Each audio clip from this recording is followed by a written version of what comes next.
we're just about ready to go.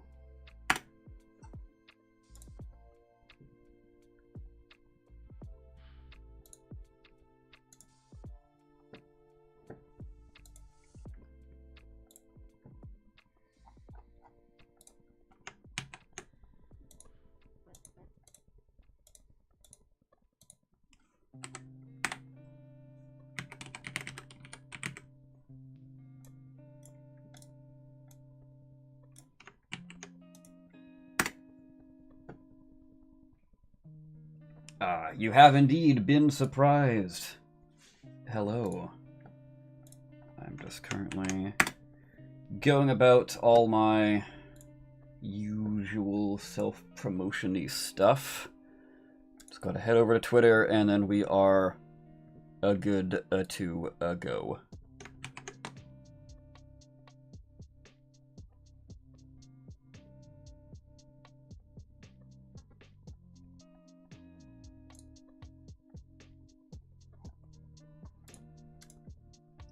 Yes, I would like to view that Twitter, thank you. Sweetness. Twitch is looking good. YouTube's looking good. Everything's looking good. Sweet. Okay. So now we begin the stream.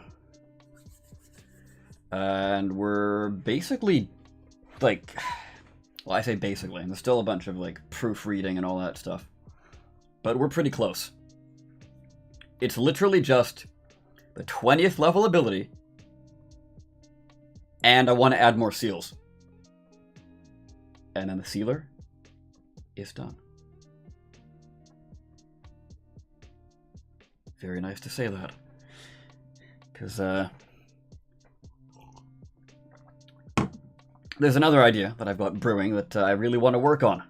Not that I'm not enjoying working on the sealer, but, you know. When the ideas are flowing, it's best not to stop them. So.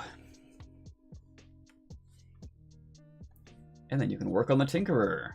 Yes, the Tinkerer, absolutely. Uh-huh. Definitely not the other one.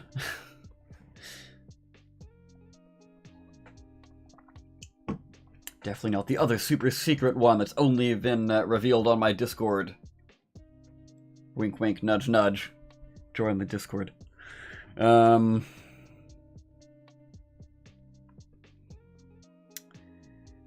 I don't know. I think I might work on that one and then save the Tinkerer for class 8? This is class 6. Yeah. So, we shall see. But anyway. We need to get this done. So my goal is to have, like, maybe 16 or so seals. Because what do I have? Like, I've got a list of names here, but what do I actually have? Arcane Unburdening, Cinders, Containment, Replenishment, Safety, Sensing, Shroud, Waves, and that's it. So 5, 6, 7, 8. Okay. So I literally need just double this, and I'm good to go.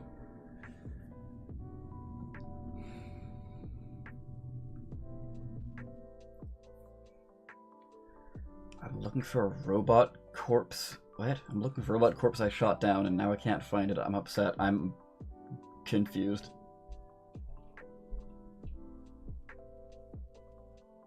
I'm very confused. I don't know what you're talking about, my friend.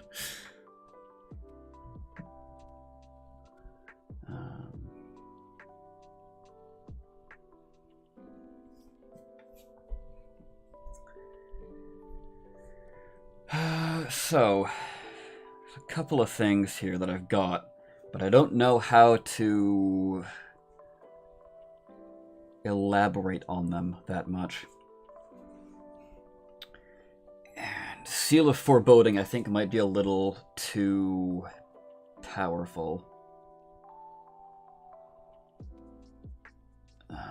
But I don't know. I think we'll start with wind.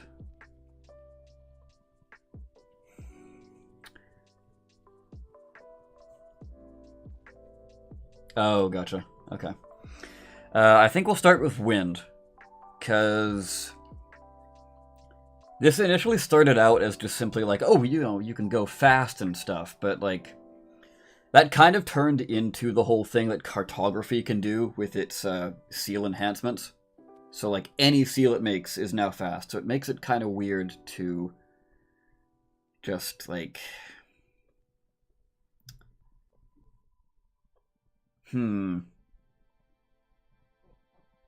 it makes it weird to make it a speed thing. Sorry, I was just thinking, like... Maybe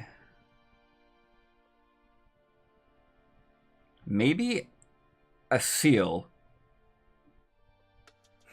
Maybe a seal that makes it so your allies gain a fly speed, but what we could do is we could make it scale based off of your intelligence modifier. So that way it's just not like, alright, super speed at first level. Not that you get seals at first level, you get seals at second level, actually. But, I kind of like that, and I still do like the whole, like, wind pushing you around kind of thing. So... yeah.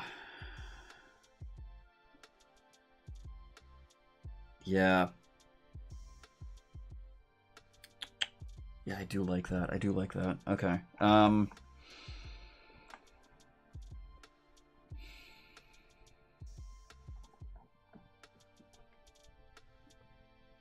So...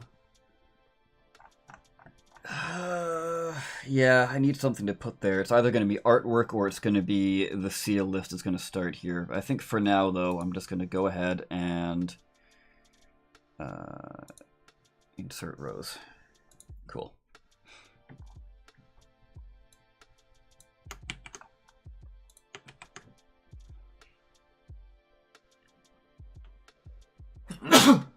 Oh, excuse me. All right. Seal of... I mean, this makes you fly, so we just call it Seal of Flight. Hey, Yoda! How's it going? That is not how you spell flight. That is how you spell flight. I had it right the first time, then I deleted it. HD Coffee, hello. How many seals are you aiming to have? I'm aiming... at minimum, I'm aiming for 16. I have 8 that work right now, and a few more that are, like, work in progress, so I need to, like, double what I have currently. And then we're gonna take a look at formatting, and if I need more space, I will fill it with more seals. Or maybe not, I might fill it with art. The Seal of Lift. Yeah,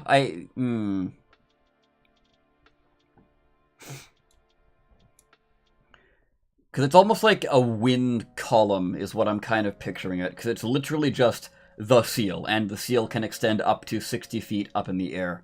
So... it's almost like one of those big...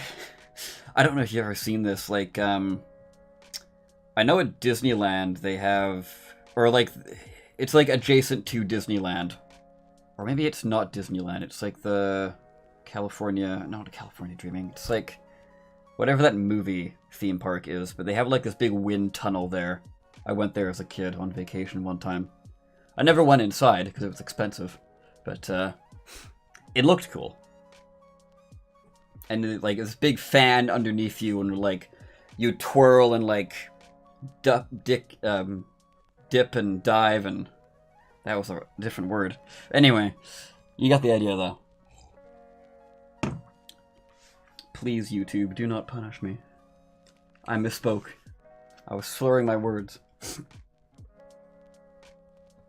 Universal? Yeah, I think it might be. Yeah, I think that might be it.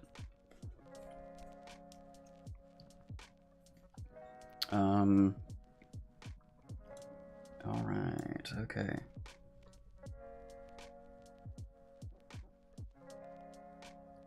Yes, that's the one. No, not really. So how do we word this?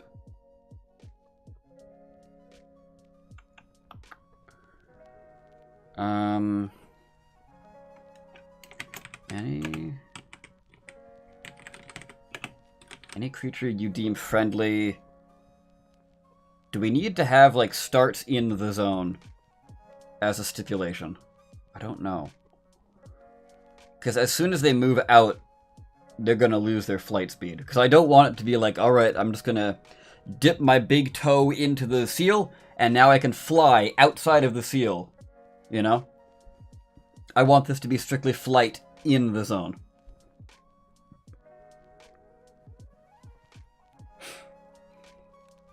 Updrafts?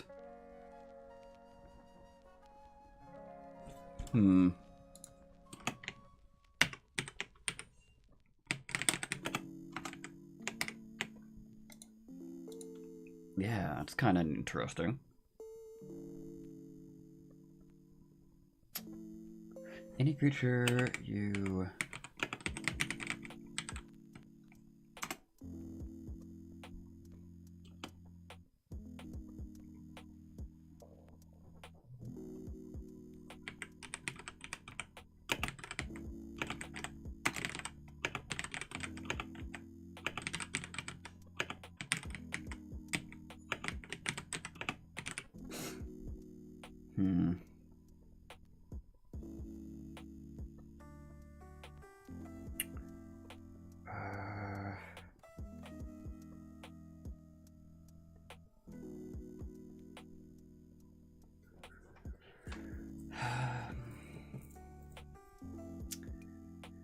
Gain to flight speed equal to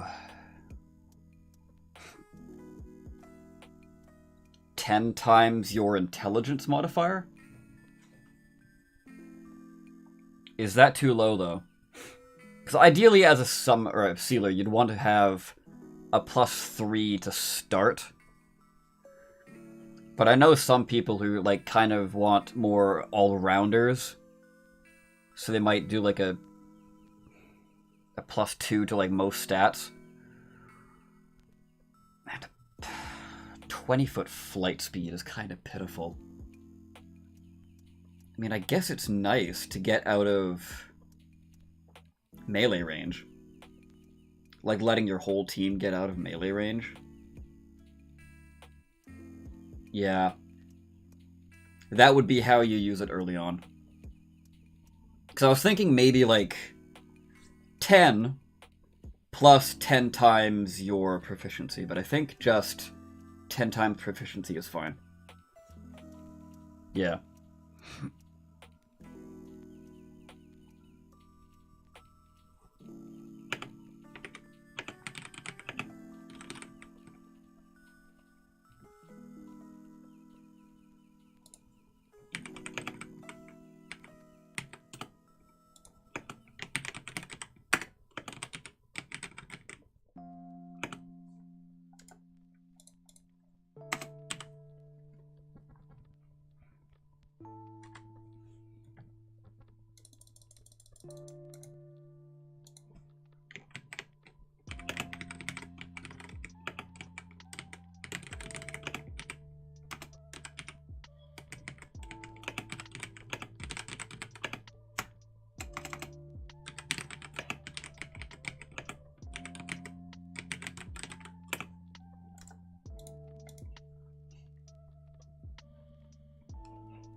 Any creature you deem friendly within the seal gains a flight speed equal to 10 times your intelligence modifier.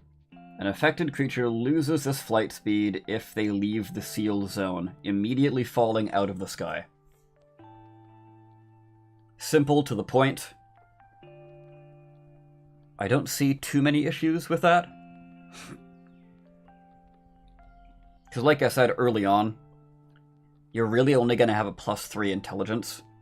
So that's 30 feet of flight, which is basically the same as everyone's speed. Like walking speed at that level. Because you get this at level 2. So this is literally just help your team get out of melee range at that point. Because you're not really any faster, right?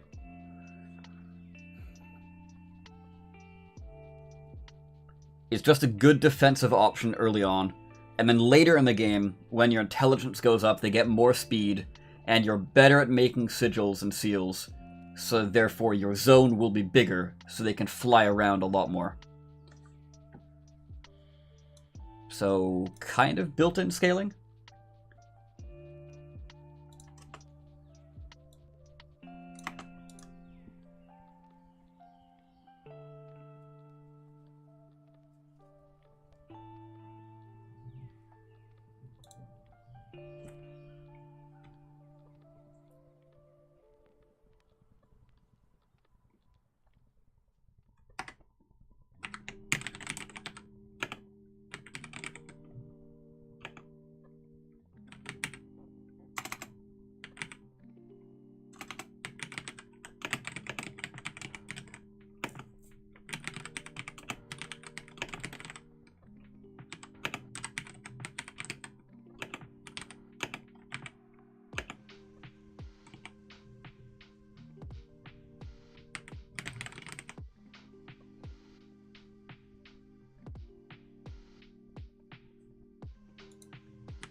There we go.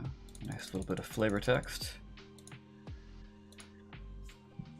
Magical wind twirls and dances within your seal, lifting up your allies into the air.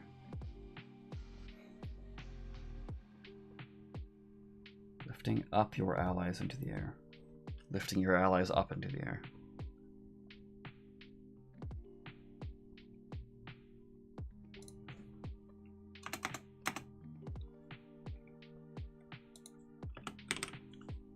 Lifting your allies up into the air. Yeah, I think that's a bit better. Any creature you deem friendly within the seal gains a flight speed equal to 10 times in flight speed in feet equal to 10 times your intelligence modifier. Any creature loses this flight speed if they leave the seal zone, immediately falling out of the sky.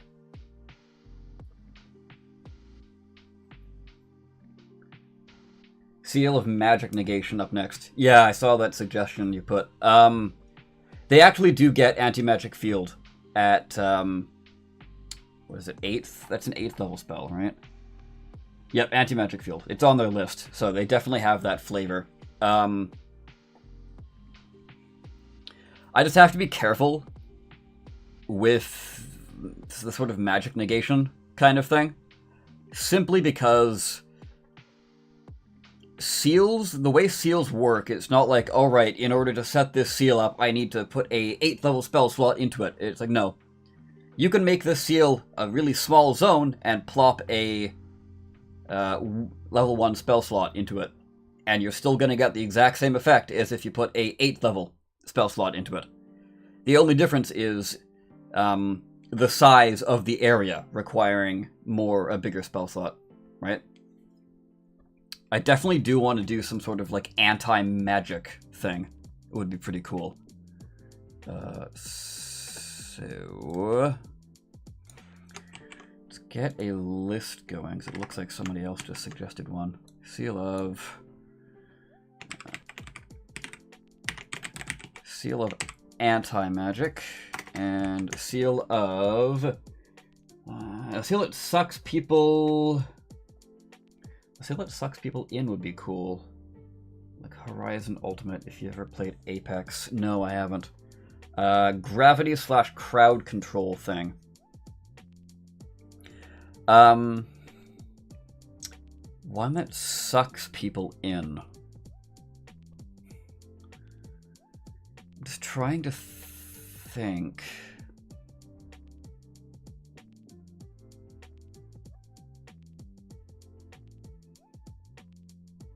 Okay, I think I know how I could do that, because I was just thinking, like, with the way you make seals, like, what is the center exactly? But why not make your own center? It could be something like, when you set up a seal, define an anchor point or a center point. And all creatures within the seal need to make a strength saving throw or be moved X number of feet towards that center point.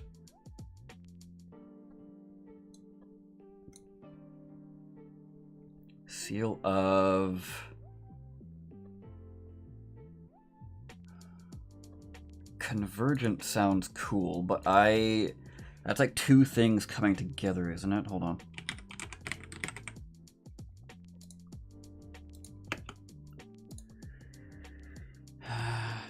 See if converging.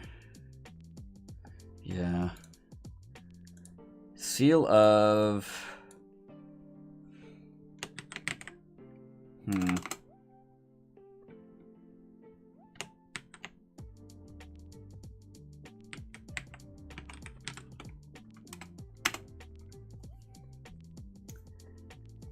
Seal of gravity. Yeah. Yeah, that works. Just gonna write that note.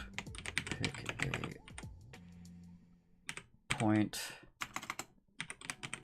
when seal is made.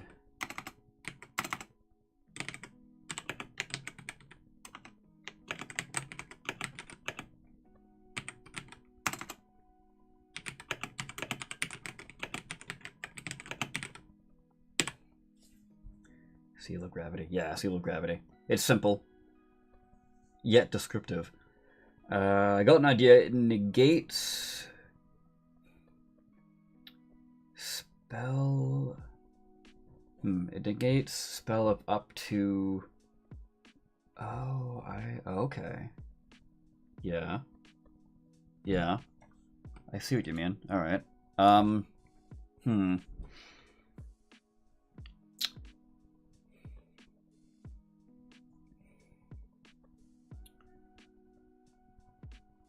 It's fairly potent. Some sort of save if they try and cast a spell lower than... Because straight up negating might be a bit strong. But that's still cool, though.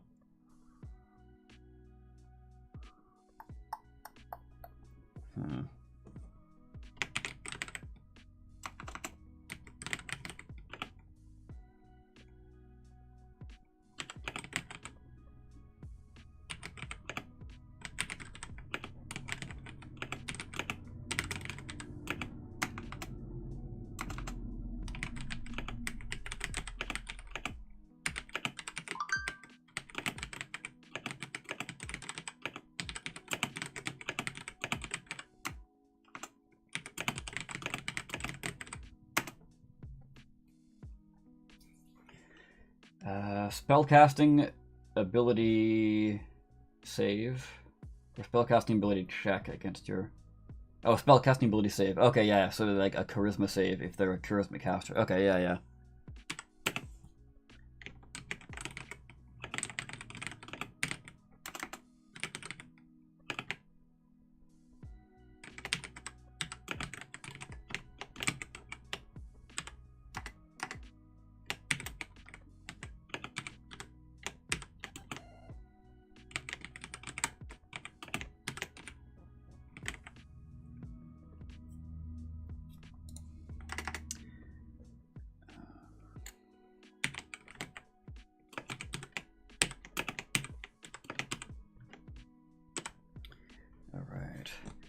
I don't know if you're in chat still, JM. But just let me know how you would like to be credited. Because I'm just gonna put like an additional like something in the title or the title page saying like, oh, special thanks to such and such, or like additional seal ideas from you know, your username.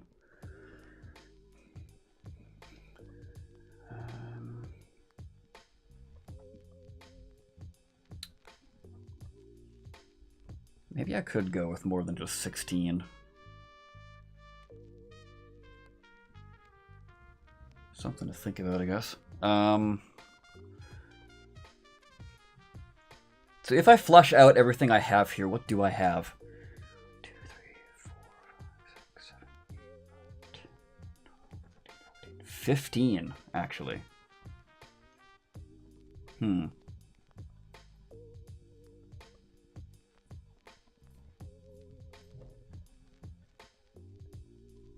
That's not that much, actually. Huh.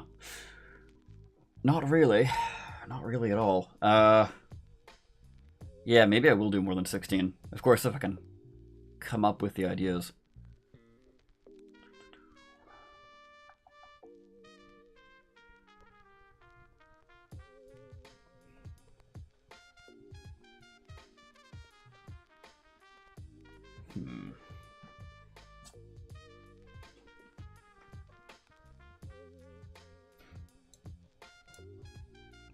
I think I'll work on this one first, because I kind of know what I want to do with it.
Let's see.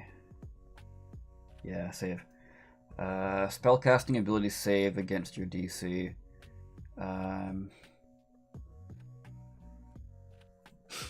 Try going for a maximum number of seals times 3. What do you mean? Is that like the amount of seals you can have active, or the amount of seals you know?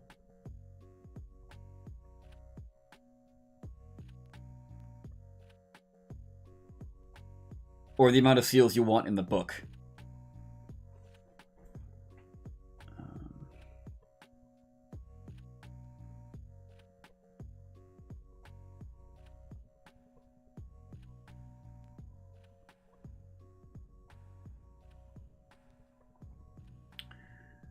There's an unoccupied space on a surface within your seal.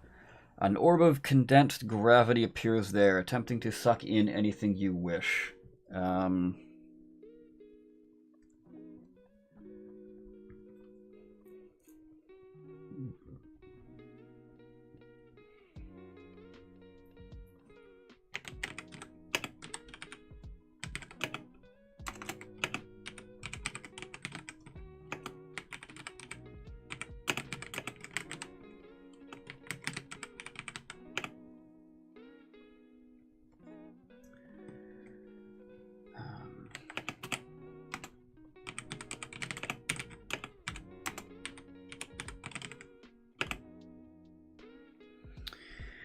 Any loose objects within the seal weighing a number of pounds equal to...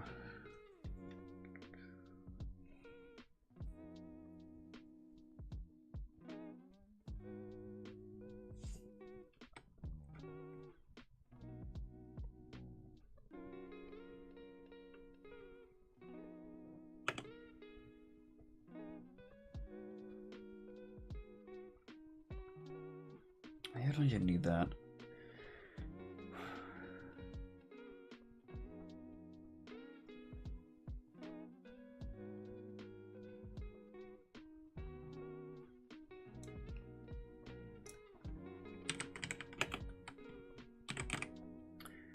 Any loose objects within this seal weighing less than...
Any loose objects within the seal weighing less than 100 pounds are moved towards the gravity well at a rate of 10 feet per turn. If an object weighs 5 pounds or less, it is sucked towards the gravity well.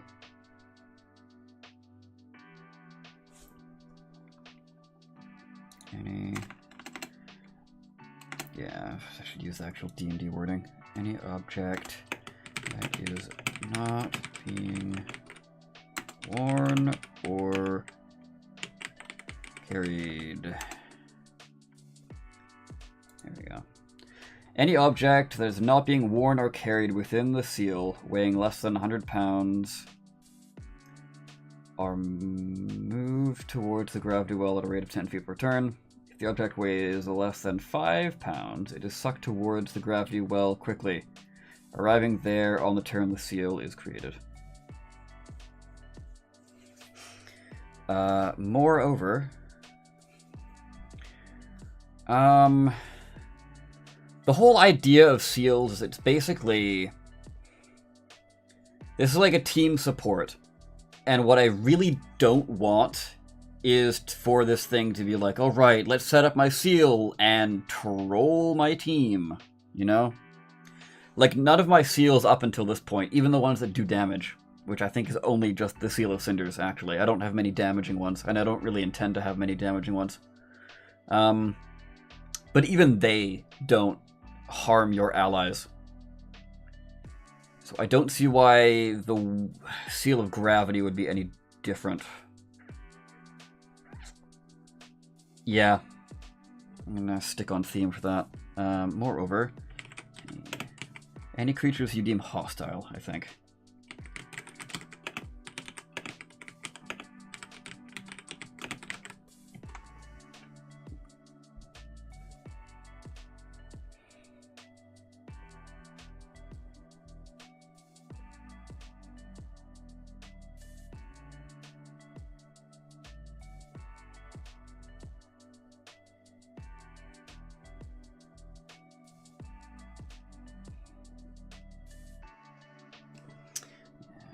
Or for any creatures you deem hostile that...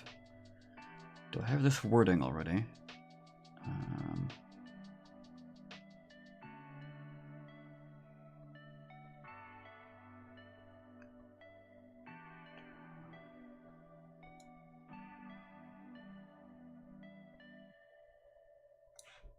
Haha, I can just copy and paste. You'll love to see it.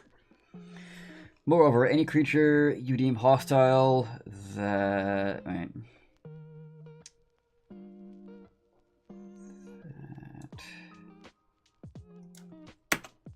Don't need to copy all that. Alright.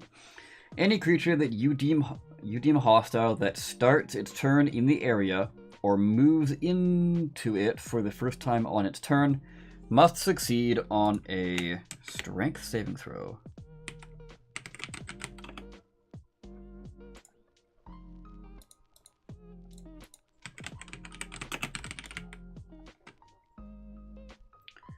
Strength saving throw.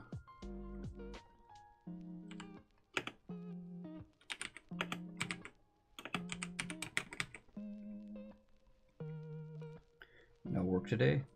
Nope, no work today. Because I got my teeth cleaned.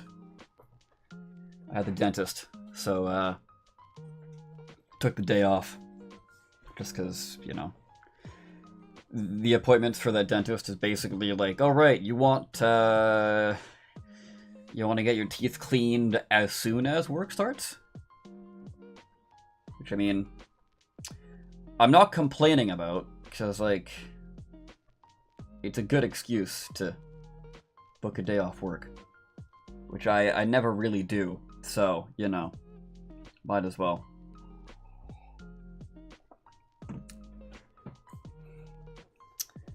Yeah.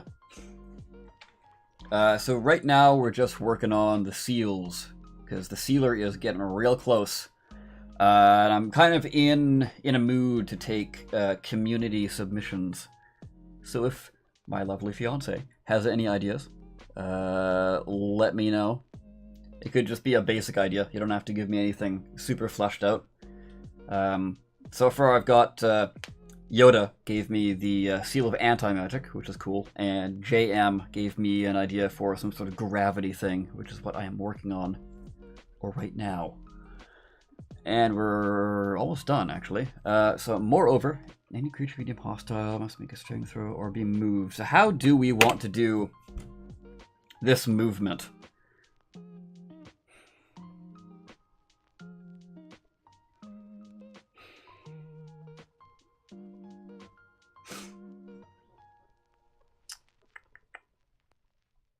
Maybe, instead of doing like a flat number, it could be...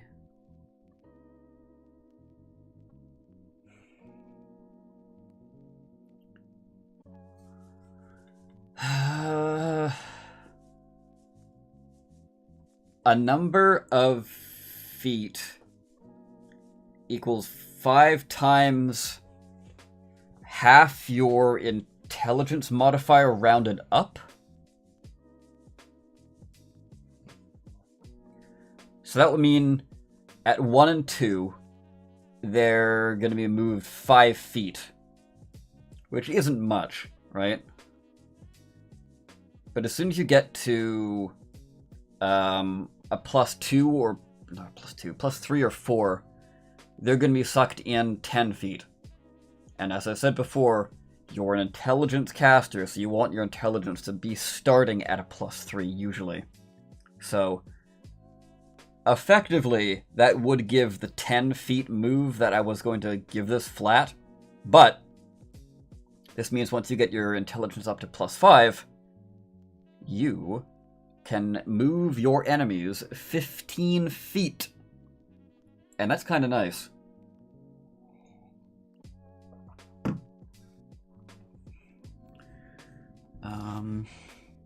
I think this is going to be a save or suck.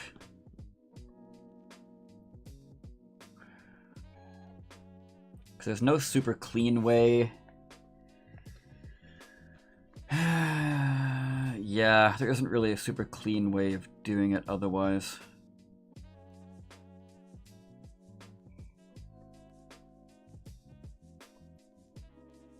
Hmm.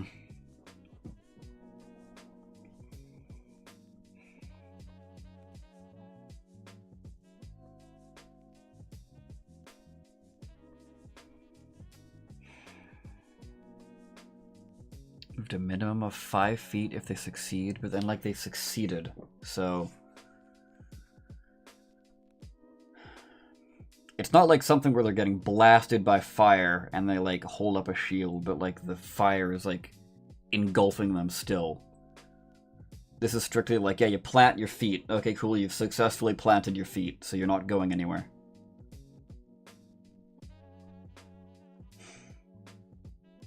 Planting your feet, actually. Ooh.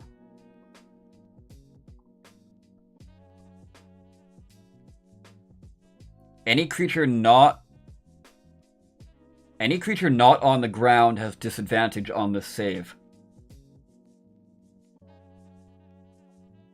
Yeah. Yeah, I like that. Okay. There we go. This also turns into, like, an anti-flying thing, actually, now that I think about it. Because your seal extends upward 60 feet, if you so choose. To a max of 60 feet, that is. So, like... Yeah, anything flying is just gonna be dragged down.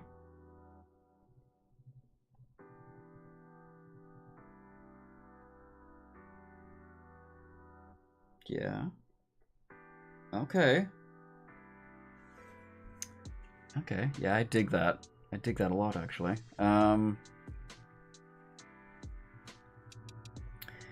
Any creature that starts its turn in the area or moves into it for the first time on its turn must succeed on a strength saving throw or be moved a number of feet.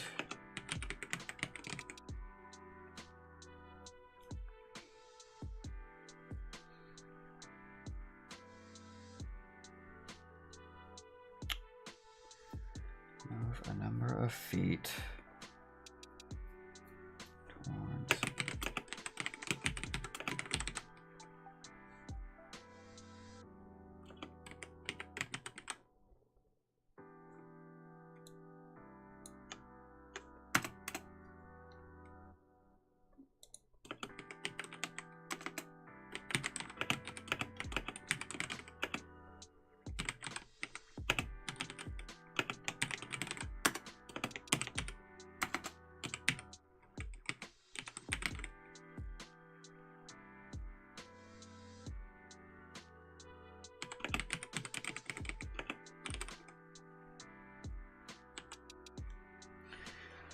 Or be moved a number of feet equal to 5 times half your intelligence modifier rounded up towards the gravity well.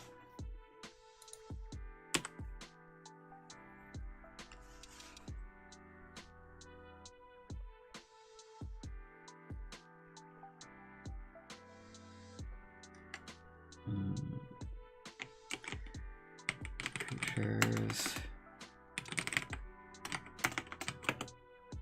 not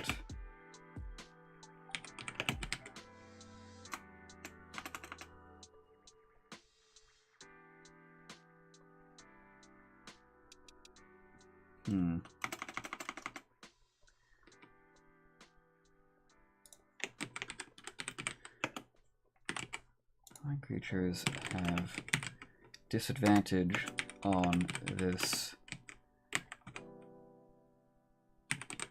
throw.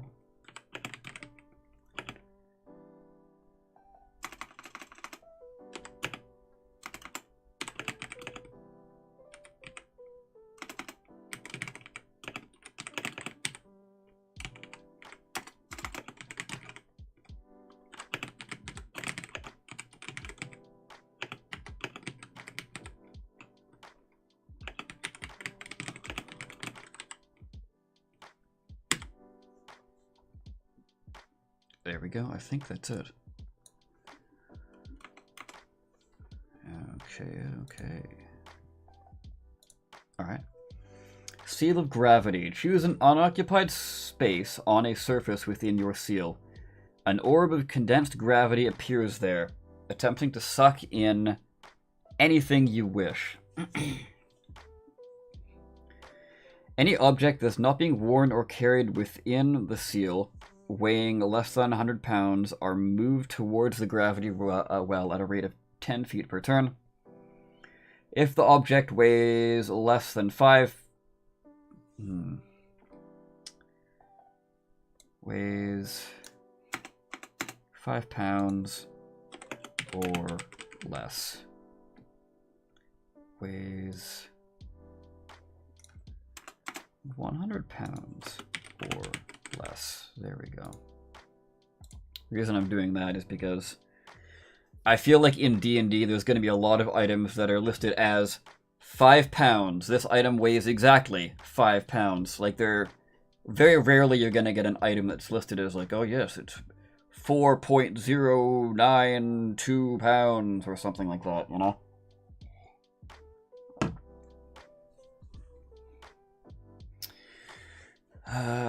Yeah.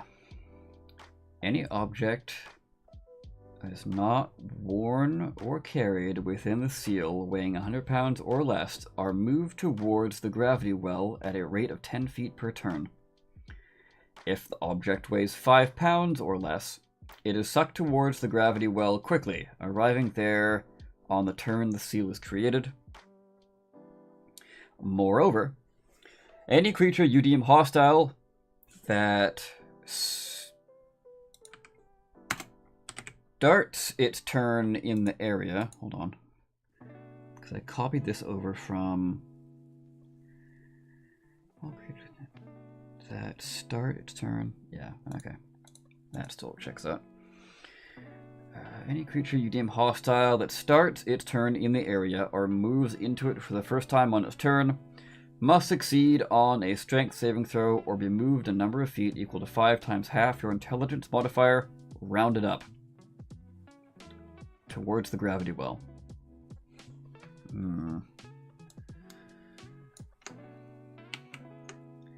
Number of feet towards the gravity well. Yeah, I think it's better that way. Or be moved a number of feet towards the gravity well equal to 5 times half your intelligence modifier rounded up. That's better.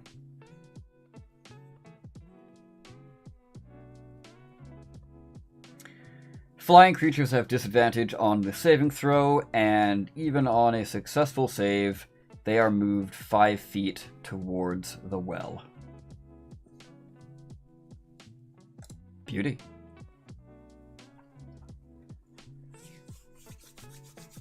Alright, so let's figure out what Yoda, his suggestion could be.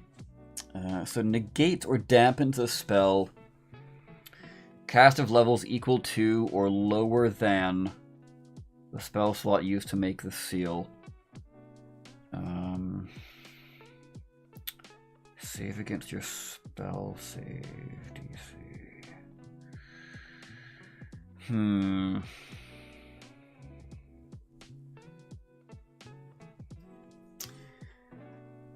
The only issue with this now is, like, it's not as powerful as it used to be earlier in the edition. Just because, like, WotC is basically moving away from, like, oh right, this guy can use his dagger, or he can use this cantrip, or that cantrip. Or they also have this first level spell prepared, and this and that. Here's your big old spell list for this stat block. Now, instead of any cantrip, it's just like, yeah, here's their, like, attack. It's a spell attack. And also they get, like, a few spells. But they're still spells.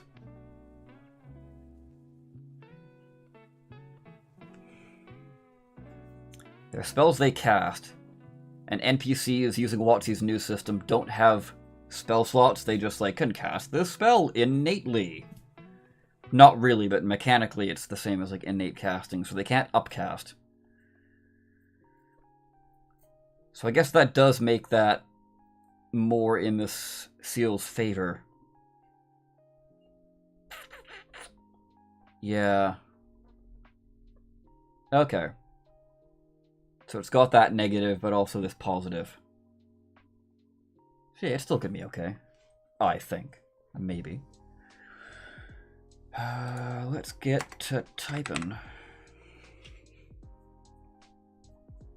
Alright, so...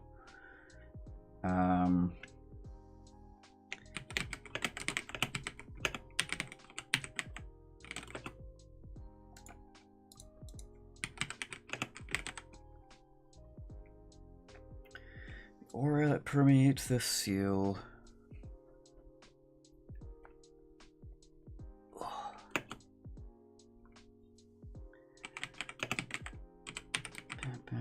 The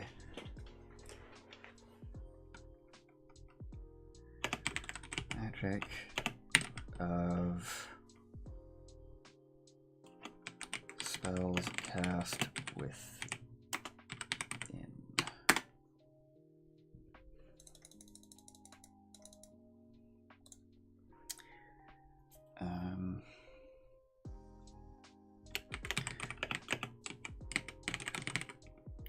When a creature, yeah, it's going to be hostiles only.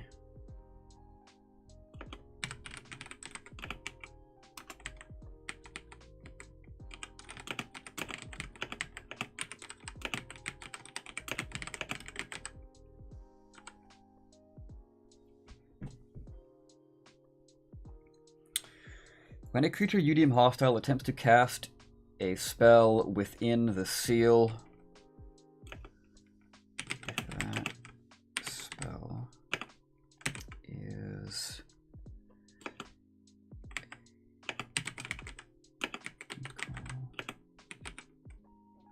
if that spell is a level equal to a spell slot you used.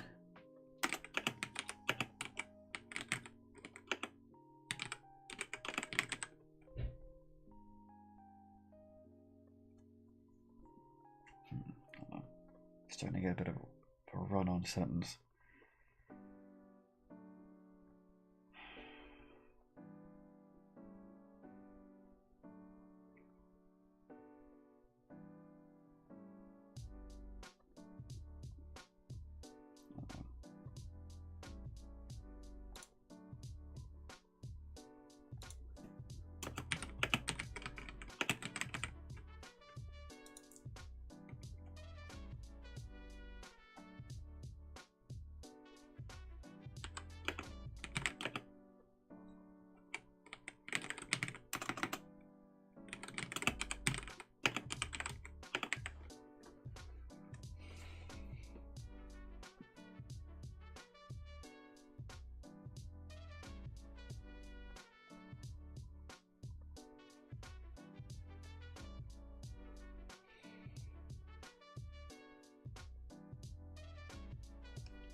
That creature must make a saving throw using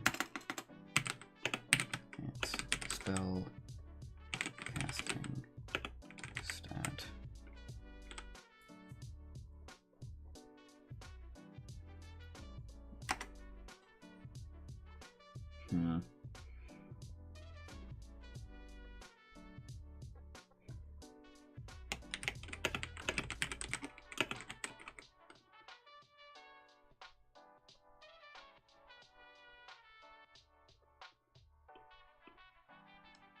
On a failed save,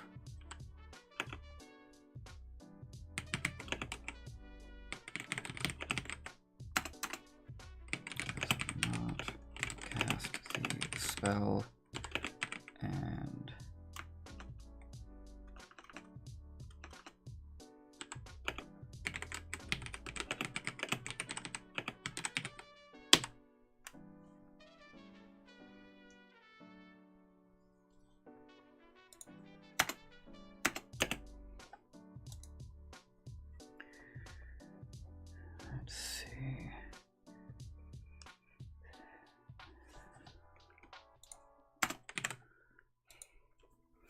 The aura that permeates this seal can dampen the magic of spells cast within. When a creature you deem hostile attempts to cast a spell within the seal, if that spell is of... I remember that being a thing that they use for wording. If that spell is of a level equal to or less than the spell slot used to create this seal, that creature must make a saving throw using its spell-casting stat. On a fail, the creature does not cast the spell, wasting the spell slot. And the spell slot is wasted.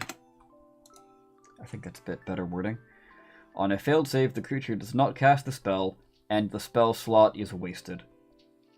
Boom. Thank you, Yoda, if you were still in chat.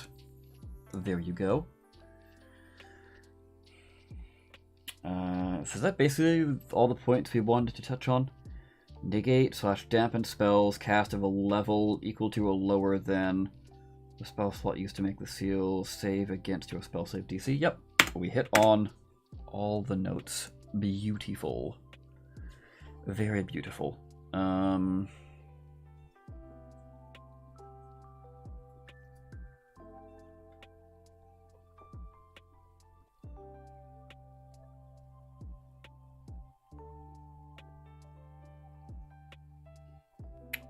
Oh man, I'm trying to remember.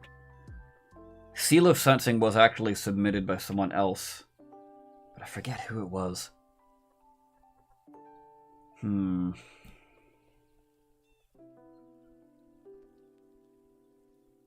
If anybody can remember who submitted Seal of Sensing, let me know. And or what stream that appeared in, so I can go back and check that out. Because I'm pretty sure Seal of Sensing was submitted by someone.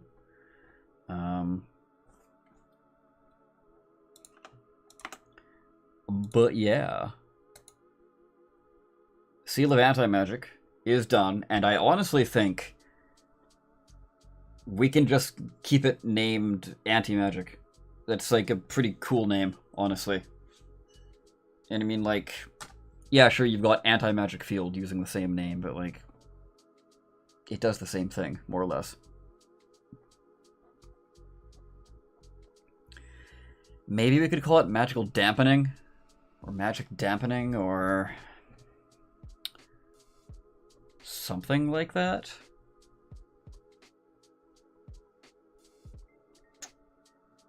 I don't know. Not a clue.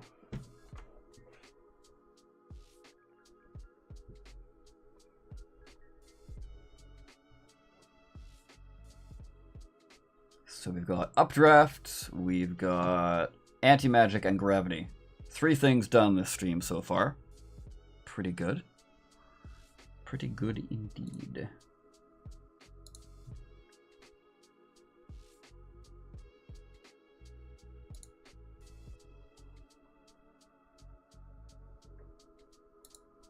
Let me just quickly check over on the Discord. Oh, would you look at that? A brand new patron. I definitely need to update the list. Hello. That is one hell of a name. Lady Imperatrix Coalescia Marinus. That name. Thank you for subscribing to the Patreon.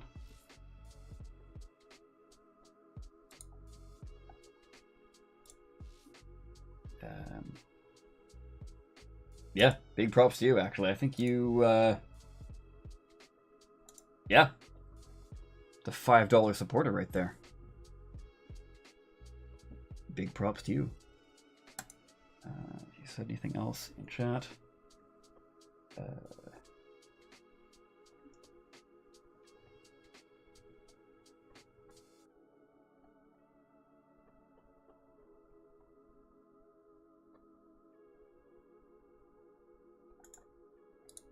I don't know if you're in chat right now, but I'll take a look at your monster in a little bit.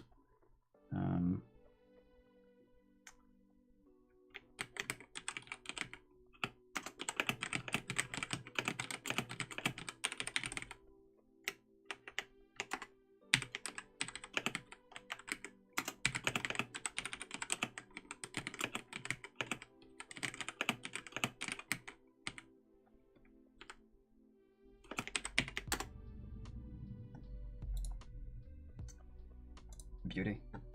All right.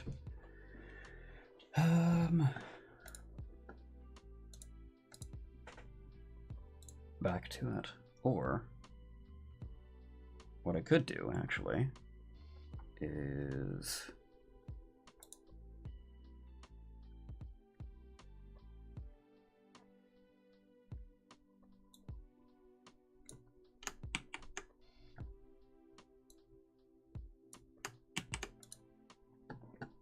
I can edit things right now.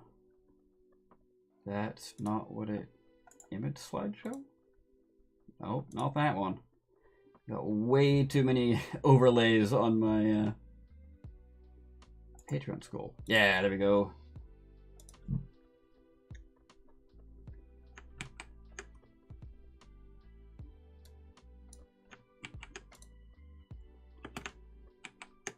Boom. There we go. New patron added. Alright.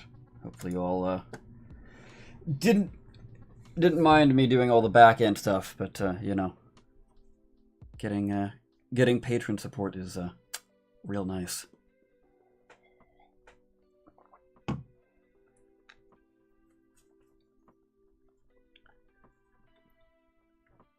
Helping out a struggling artist, as it were. Anyway, enough joking around. It is time for the wind, apparently. Let's do this one. Well, I mean, to be fair, this is the one that we said we were going to start the stream off, so... yeah. So my idea, like I said earlier, was originally, it was just like, yeah, it makes you go fast, but... what?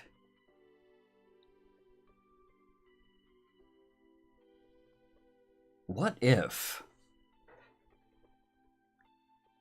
What if we make this the antithesis to gravity?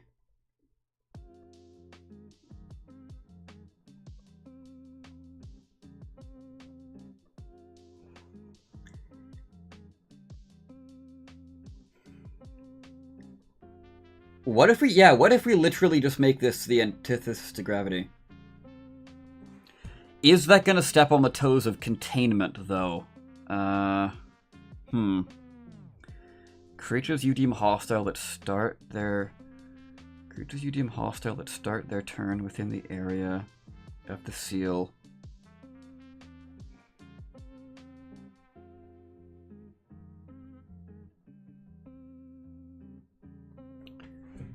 I think I need to...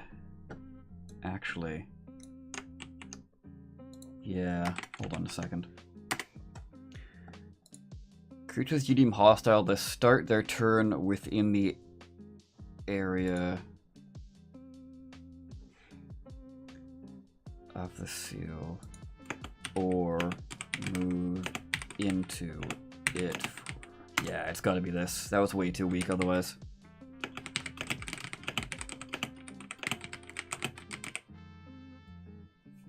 Yeah. Creatures you deem hostile that start their turn within the area of the seal or move into it for the first time on their turn must make a charisma saving throw equal to your... I don't even need that, actually, because I've got that kicker up there. If a seal asks for your saving throw, it is equal to your spell save DC. Must make a charisma saving throw. On a failed save, Until the start of their next turn, they are unable to leave the seal's area, and teleportation magic will not work. Yep. Beauty. Actually, right? I think because I took that line out, I can actually just have this live back down here. Oh, I can! Oh, you'll love to see it. Very nice. Now, do I need to do the same thing with safety? If a creature you deem hostile attempts to move or teleport into a space, into spaces within the seal, it first must succeed on a charisma saving throw or be unable to enter until the start of their next turn. Yeah, I don't need to change that. Very good. Very nice. Okay.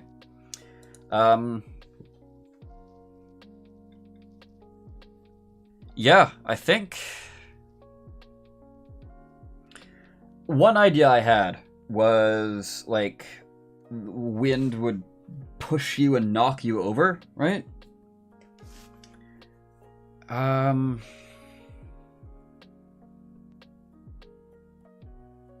Maybe we could incorporate that still. If they fail the save by 5 or more, the creature is also knocked prone. Moved and knocked prone.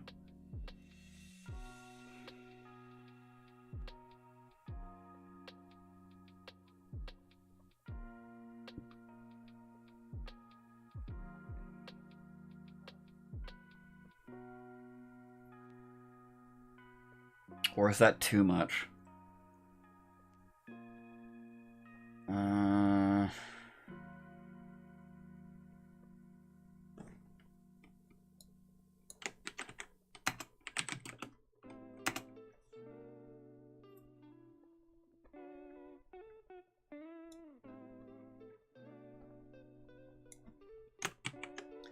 Yeah.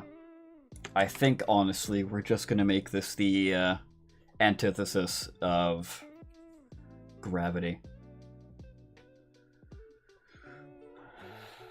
Or do we? What is more powerful? Pushing people away or pulling people in?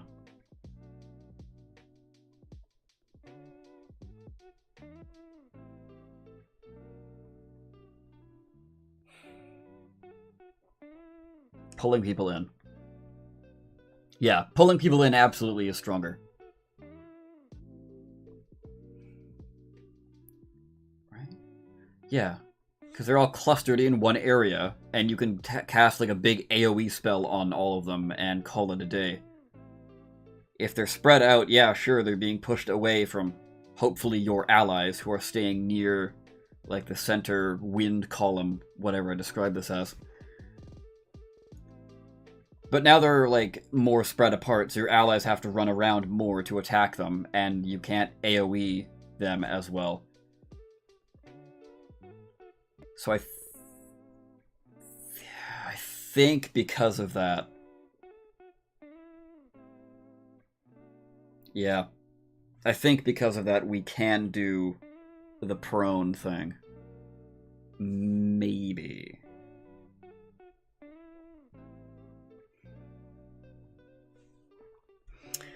Yeah. Choose an unoccupied space within your seal. A...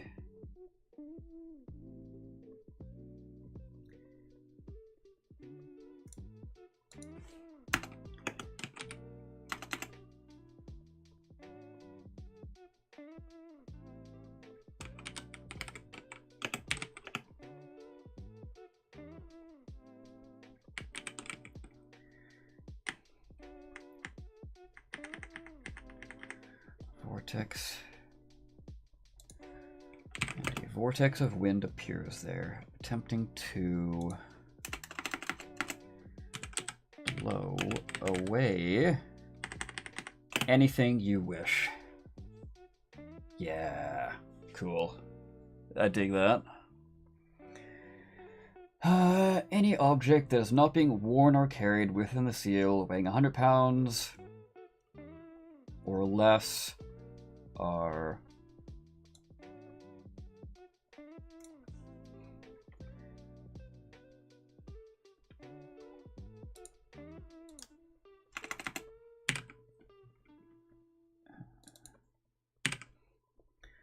Any object, singular, is, yeah. Any object going 100 points or less is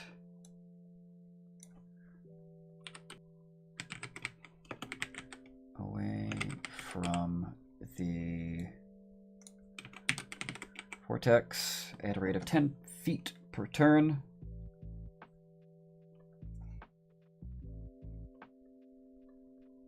But what turn, though? I guess your turn.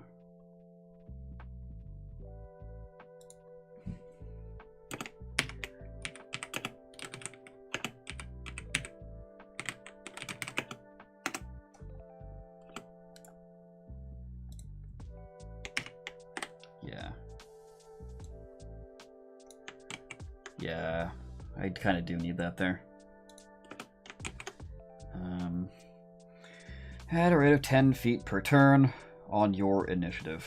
Yeah. If the object weighs 5 pounds or less, it is pushed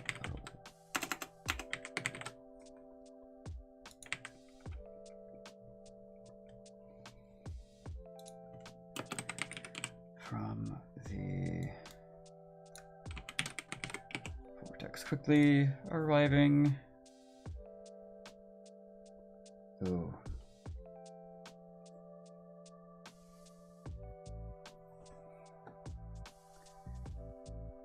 Arriving.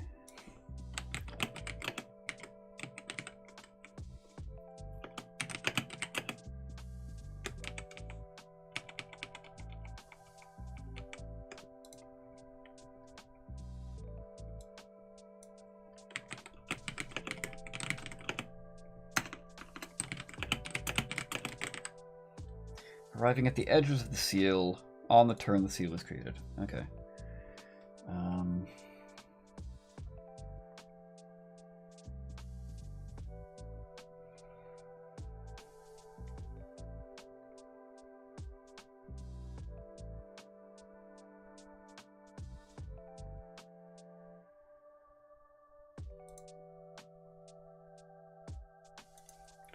Moreover, any creature you deem hostile that starts its turn in the area or moves into it for the first time on its turn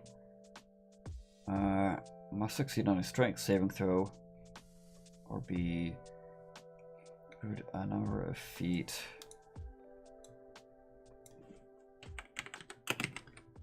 away from the vortex equal to 5 times half your intelligence modifier. Round it up. Flying creatures have disadvantage on the saving throw. 5 feet.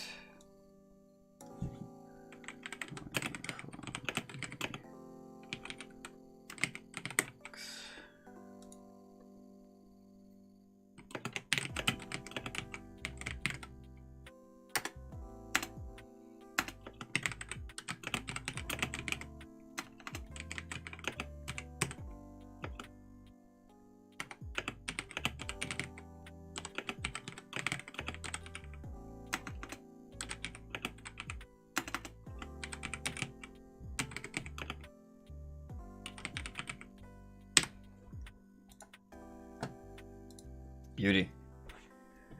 Yeah, I think I'm pretty happy with that.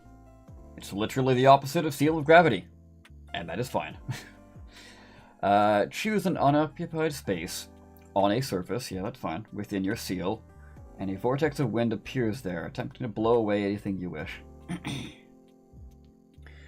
Any object that is not being worn or carried within the seal, weighing 100 pounds or less, is pushed away from the vortex at a rate of 10 feet per turn on your initiative. If the object weighs 5 pounds or less, it is pushed away from the vortex quickly, arriving at the edges of the seal on the turn it is created. Moreover, Any creature you deem hostile that starts its turn in the area or moves into it for the first time on its turn must succeed on a strength saving throw or be moved a number of feet away from the vortex. Cool. Equal to 5 times half your intelligence modifier rounded up. If the creature fails the save by 5 or more, they are also knocked prone. Flying creatures have disadvantage on the saving throw. Flying creatures, yeah. Right? I think it's pretty clear that it's a creature who is flying, not a creature who can fly.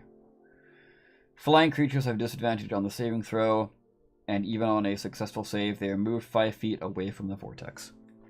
Cool. Seal of Gales is done. Very nice. So, out of our elements, what do we have? We have fire in the form of cinders.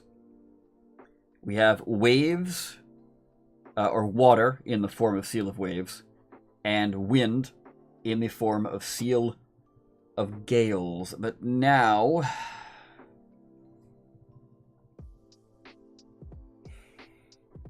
we need Seal of Earth. And it's just kind of like, what do I do for this one?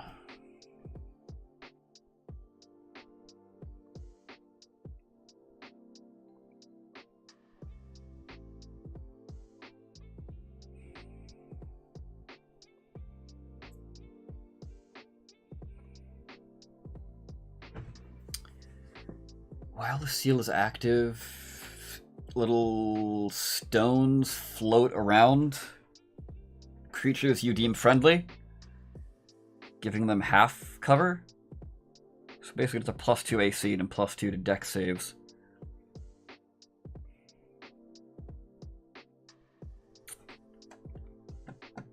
Maybe.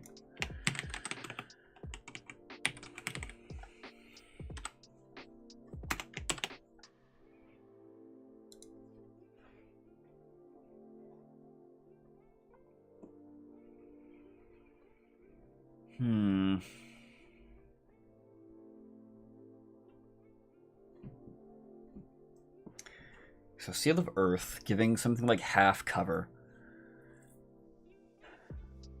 I did consider maybe making some sort of like terrain. Like you can make terrain within the Seal of Earth. That would be pretty cool.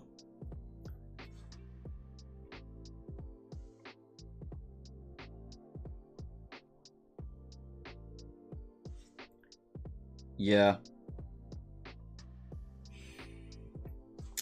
That is pretty nice. And the wax seal I've got basically lets you make a wax wall around the perimeter of like one of the perimeters of your seal. So that plus more cover.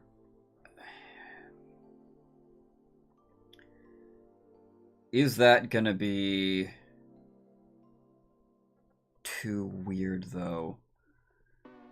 Because I don't know. I was considering adding to the ever-growing list of sealer subclass ideas the Order of Architects, because like, okay, what's something else you do with like paper, right? Oh, make a blueprint. So I was thinking like that. So just straight up, you make walls and stuff in your seal if you go with this order.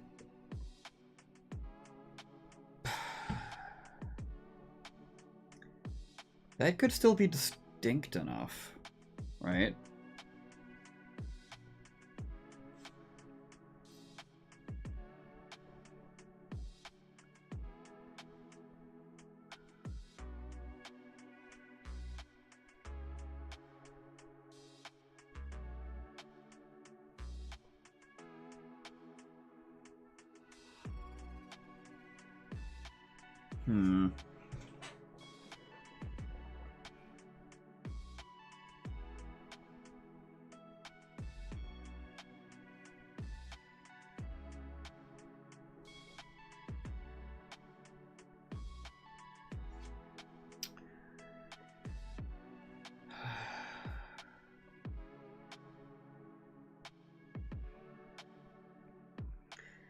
I think that still is distinct enough. Because what I'm thinking, maybe... Yeah, no, because, like... Seal of Tattoos, or Order of Tattoos, rather, has... Where is it? Iron Mark. Any of their seals give a +2 bonus to AC. So if you've got Iron Mark plus this hypothetical half cover from Seal of Earth, that's +4. You're giving every ally you have +4 if you go with Seal of Earth with the hypothetical half cover. Is that just a really good synergy, or is that too powerful?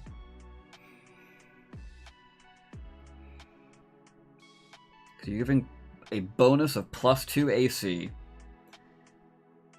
which is non-reliant on anything else, right? Even with this half cover, right? Like, okay, you can only benefit from one source of half cover. If you got more, well, if you got more half cover, then that's just like 3/4 cover. So never mind. It does upgrade that way. Never mind. I think that's a bit much, and I think half cover, just like floating stones that like protect you. While that is cool, that's also a little boring. You know?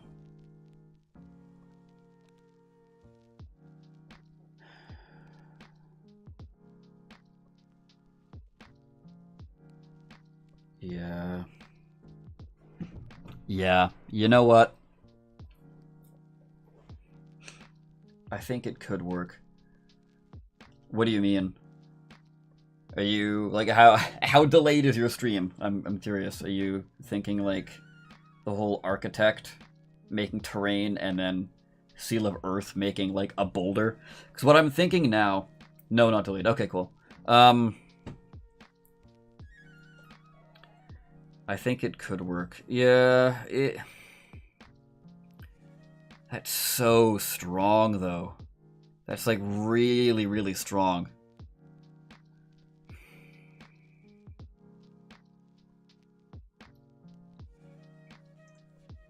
Let's go with Smith, for example. He's got 19 AC.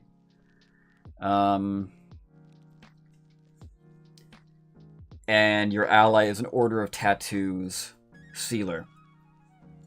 So it's got Iron Mark, so he has 22 AC? Is that with or without the Tower Shield hold up thing? Or 20. Yeah. Yeah, exactly. He's got 20. Okay. Yeah, 20 sounds right. So you've got an Order of Tattoo Sealer on your team. He's got Iron Mark, so all of his seals give a +2 to AC. So that's 22. And now they've made a Seal of Earth. So you've got the little stones floating around you. Boom. That's now 24 AC. And that's a lot. That's a lot of AC. That's like... which I could do by myself.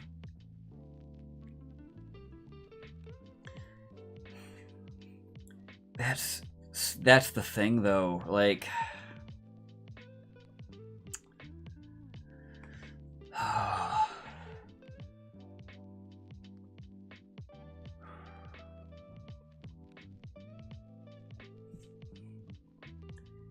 That's the thing, though. Like...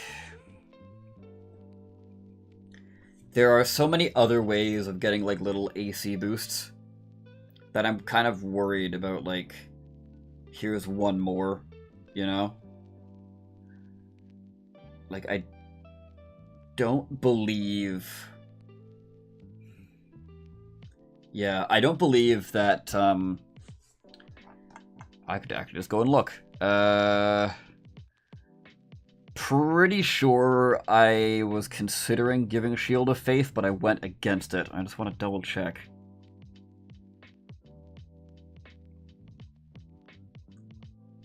Shield. I think Shield of Face is first level. If not, it's second. Yeah, no, they don't get Shield of Face. They can't buff armor that way. But you could have a cleric. But then again, like,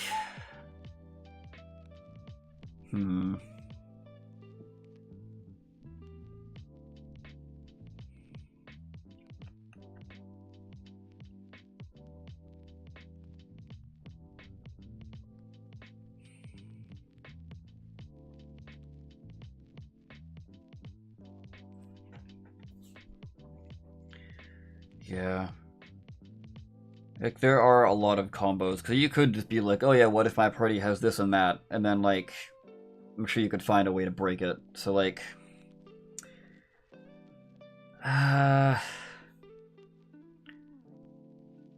we'll do it, and we'll see how it goes. And people give feedback and all that. But what I kind of do want now is I'm kind of sold on both of them. So I'm gonna go with Seal of Warding is gonna give you your half cover. Seal of Boulders. Hold on.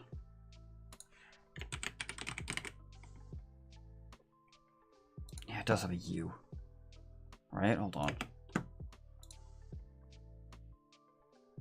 Yeah.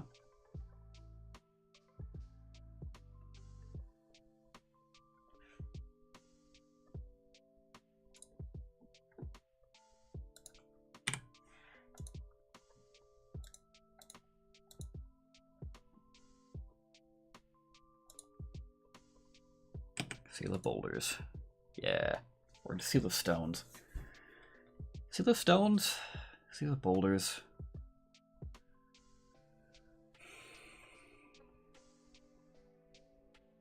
It's a lot of S names.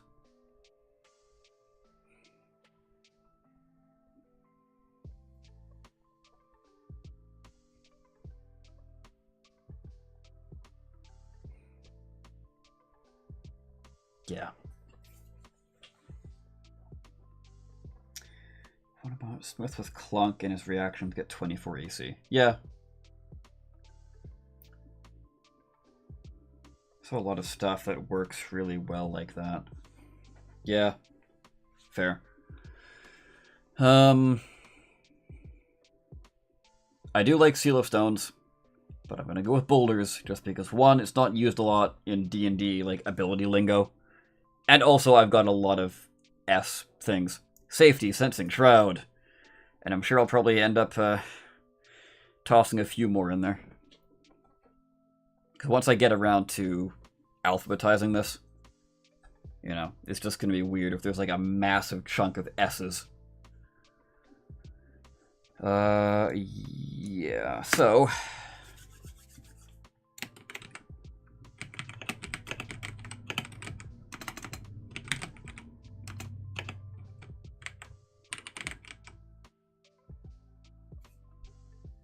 we're gonna make the number of boulders you get scale in proportion to how big the seal is. I think that's the best way of doing it. And the seal first appears.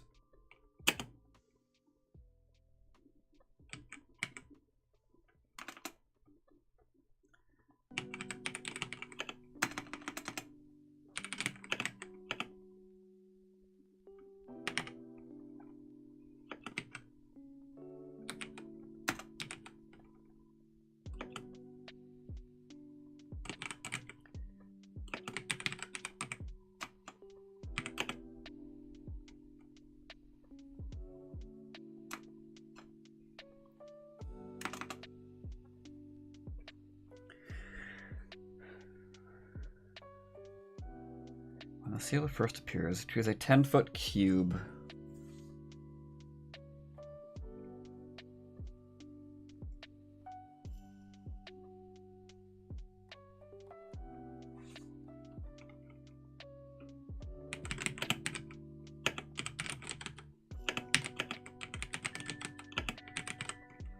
10-foot.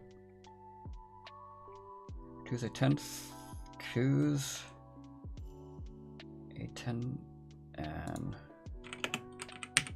occupied 10-foot cube that is mostly or entirely within the seal's area.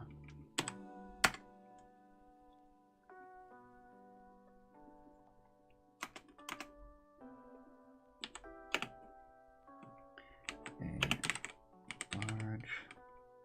Hey, Darkstrider, how's it going? Thanks for popping by. I don't know if you saw the alert or not, or you just happened to stumble upon this while scrolling through YouTube, but we're currently working on the seal list for the sealer. Trying to figure out what cool, interesting things this class can make.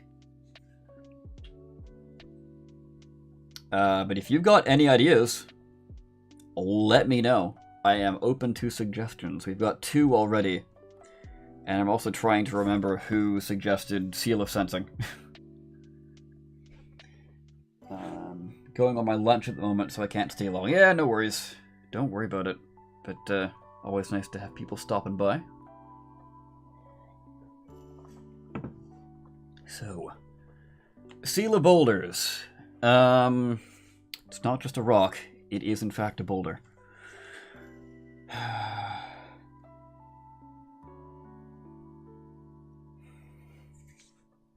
A large stone boulder, then here's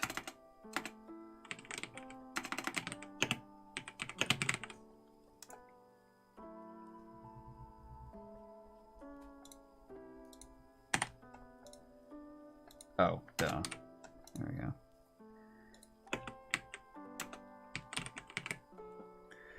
Large stone boulder then appears in that space.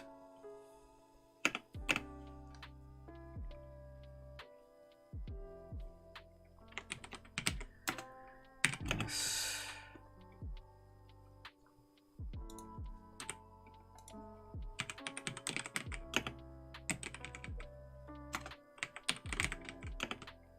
This boulder disappears.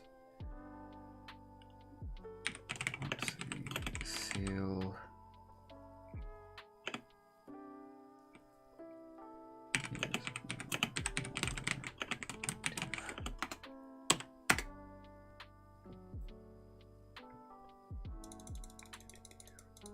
Okay.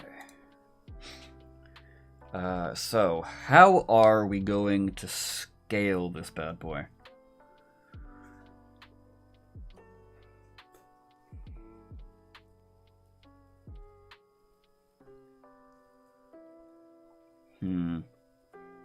I think it's every 3. So... because I'm just also trying to think of, like, how big the actual seal itself is going to be. Because I'm just like, yeah, okay, every 2. Then, like, if I scale it that way, then, like, you might end up with more boulders than space within your seal, right?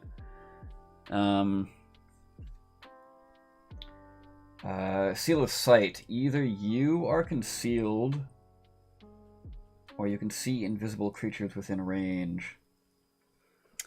I think we kind of have that. Hold on. Seal of sensing. No, actually, no. Never mind. I did come up with Seal of Sensing by myself. That's why I was trying to remember who gave me the idea, but I couldn't. Because there was no one.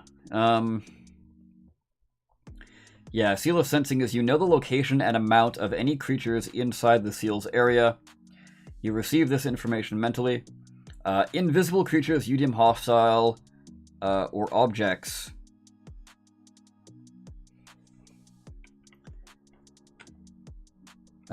Invisible creatures you deem hostile, or I guess. Hold on. Invisible objects or creatures you deem hostile. are highlighted and cannot benefit from being invisible.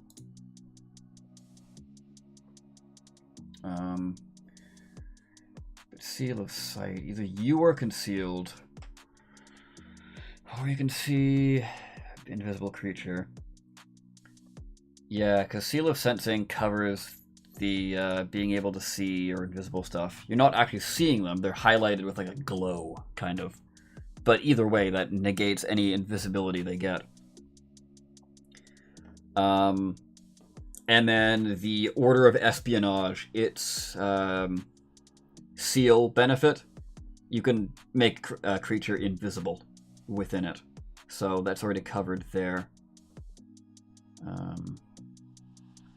Cool to know we're on the same page, though.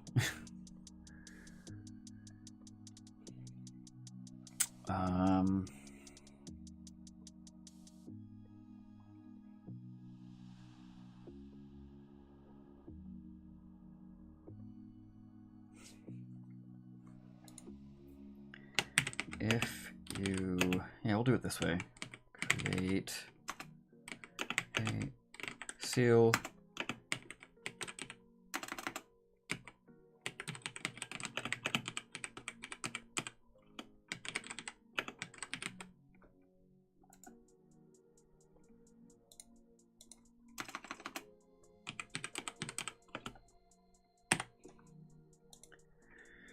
If you create a seal requiring a minimum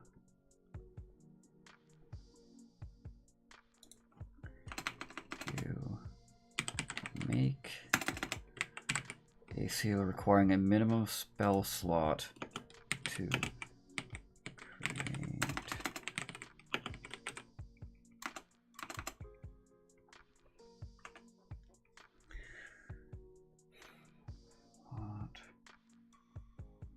Minimum spell slot.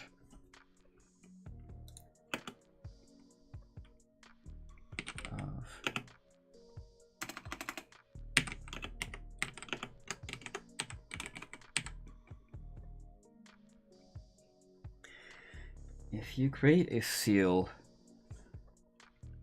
if you make a seal with a size requiring a minimum of a 4th level spell, 4th level, right, requiring a minimum spell slot of 4th level to create, you can form one additional boulder.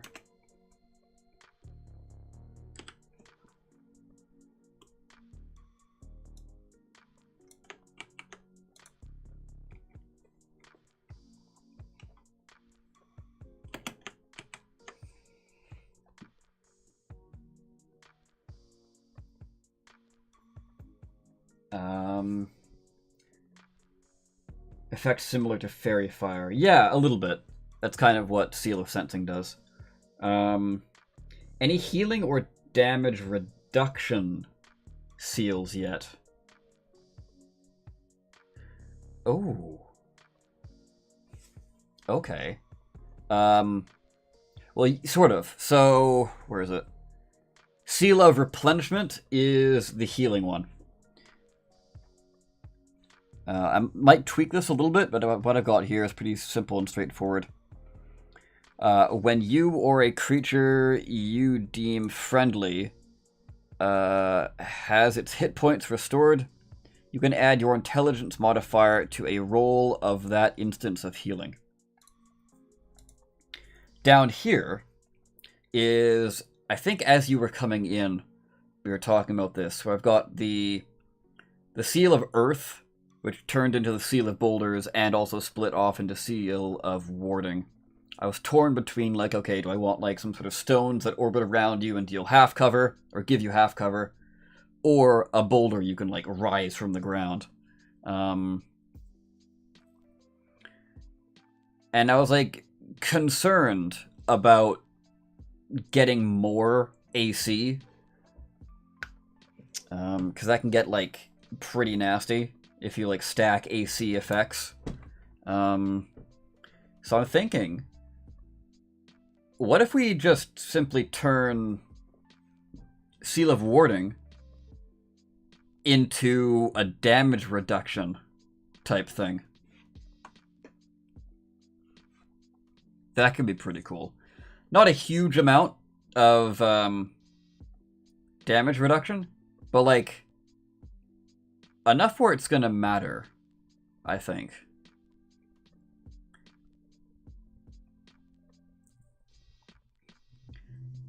Because those damage reduction things like do kind of scale nicely into the late game. Because like the later you go into the game, if I do it that way though, like you take less damage per hit, maybe. Because if I do it that way, then it's going to be like, yeah, early game creatures have one attack, so you're taking an attack. But later game creatures have multi-attack, or like triple multi-attack, you know? So yeah, sure, maybe you're only blocking like 2 or 3 damage per hit. But if you're getting hit multiple times, you know, if you get hit 3 times, you've blocked 9 damage. Whereas early game, you're blocking 3 damage because it's only attacking once. Maybe. We'll think more on that.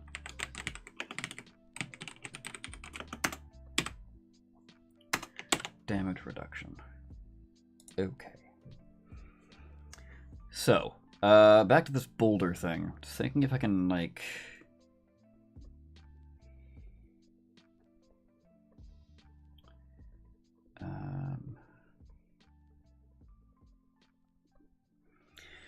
if you make a seal with a minimum... With a size requiring a minimum spell slot of 4th level to create, you can form...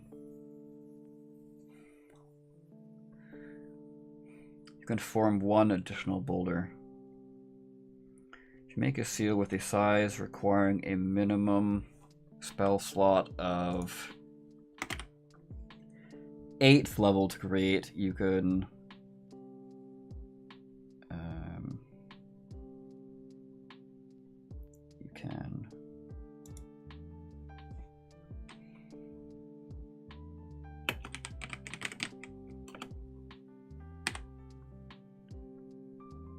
form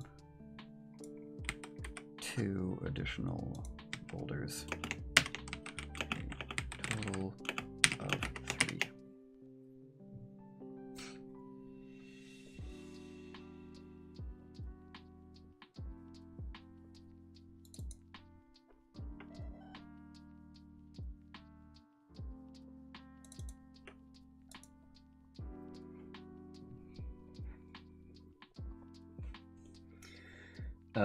Maybe once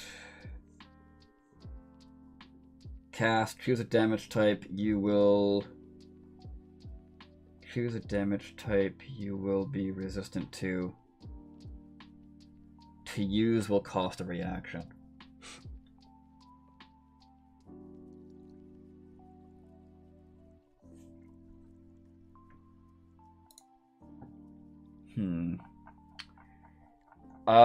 I did something pretty similar. Order of Artists, where are you at? Order of Artists, there we are. Artistic Aegis at 14th level. While using the colorful magic infused into your seals, you can grant elementally attuned protection to all allies inside your seal. When you first create the seal, and again at the start of all subsequent turns, pick a damage type. This damage type can be anything other than bludgeoning, slashing, or piercing. All creatures you deem friendly inside the seal gain resistance to that damage type as long as they are inside.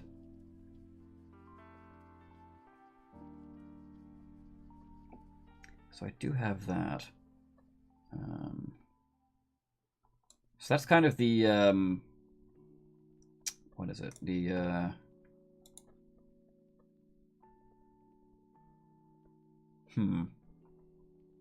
That's kind of like the damage types covered, or the damage type aspect. But what I do like out of that, actually, is lets them get an additional reaction on their turn to fend off damage. And that way, it's a one-time, like, boom, protection thing. But it's costing a reaction, which most of the squishier targets don't really have a use for their reactions. This is good for that. And that way we can bump up the damage reduction a little bit, strictly because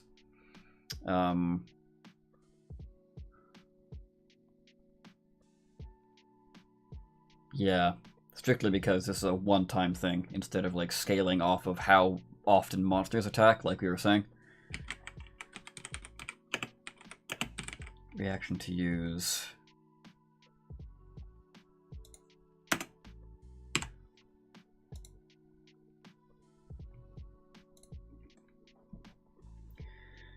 So an action to cast, but to gain benefit will cost a reaction. This way you'll only be able to mitigate damage once per turn. Yeah. Yeah.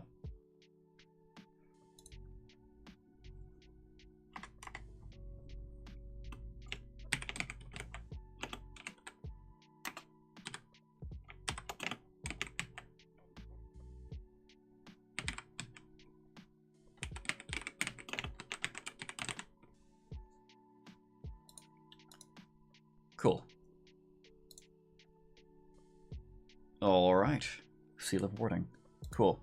I just want to double check with Seal of Boulders. When the seal first appears, choose an unoccupied space.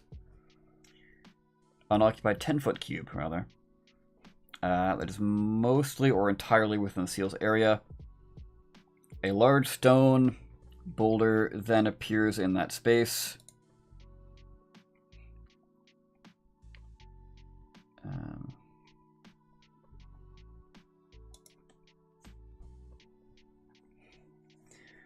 This boulder disappears once the seal is no longer active. If you make a seal with a size requiring a minimum of a 4th level minimum, yeah, a minimum. That covers it, so like you make it with 5th level, you know.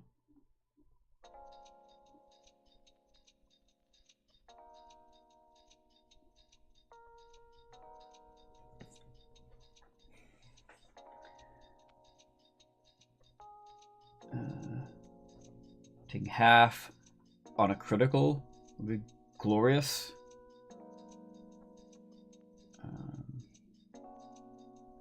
Ooh. Maybe not necessarily that, but what if we do like this also turns hits into regular hits. There we go. That's nice.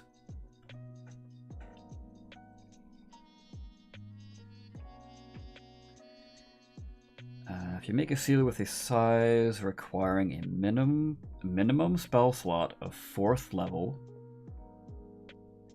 to create, you can form 1 additional boulder. If a seal with a size requiring a minimum spell slot of 8th level to create, you instead form 2 additional boulders for a total of 3.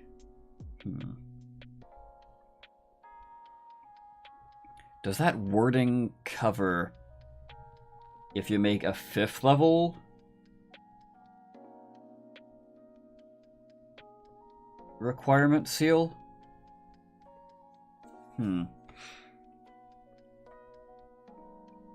Make a seal with a size requiring a minimum of a 4th level, a minimum spell slot of 4th level to create.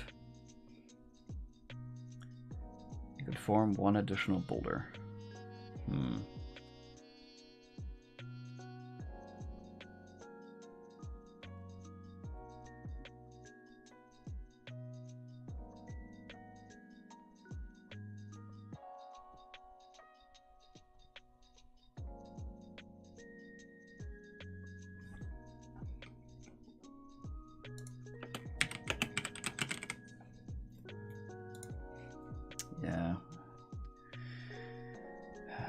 Requiring a minimum spell slot of 4th level or higher to create. Yeah. 8th level or higher to create.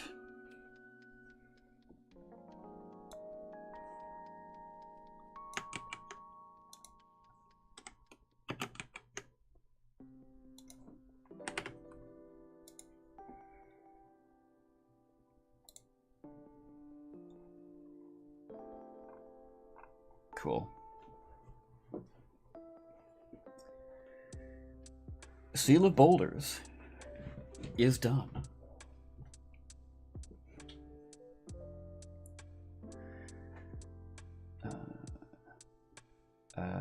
Dark Strider, by the way, are you fine with being credited as Dark Strider Gaming? Or do you want me to change that at all?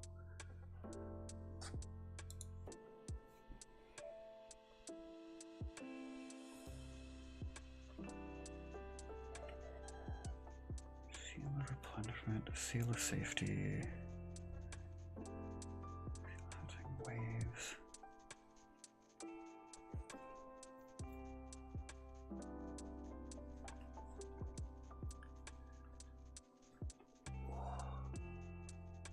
Oh.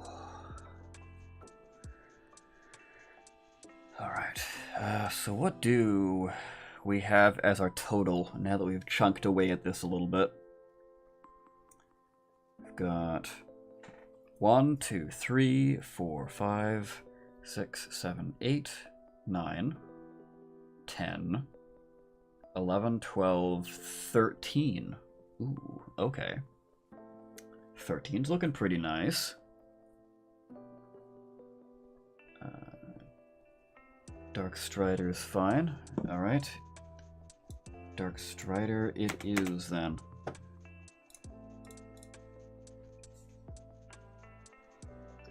Coolio. Okay. So yeah, 13 is looking mighty nice.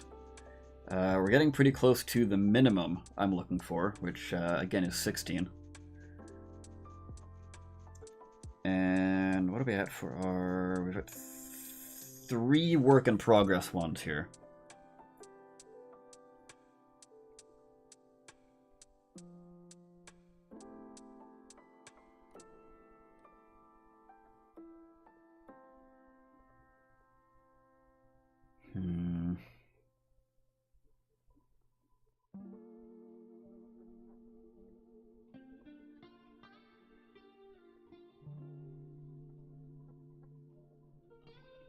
Lunch is over. Swear lunches never last long enough.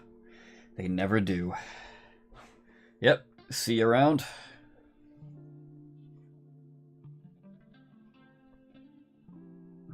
Okay. I guess we can dig into Seal of Warding, I suppose.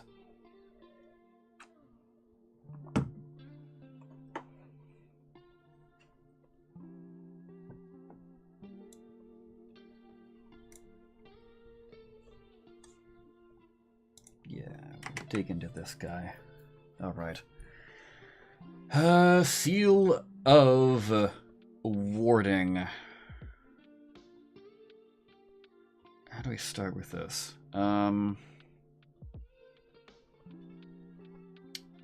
Maybe skip the flavor text first and just go into mechanics? Maybe? Maybe. Sure. Yeah, we'll just start with mechanics, I guess.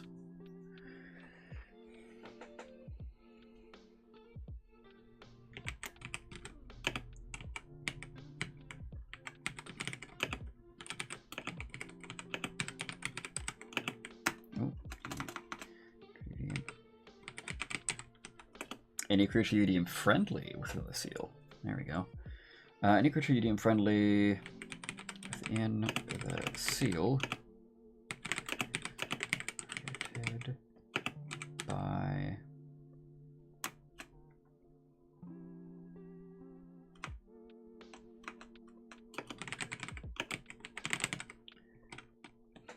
that takes damage can use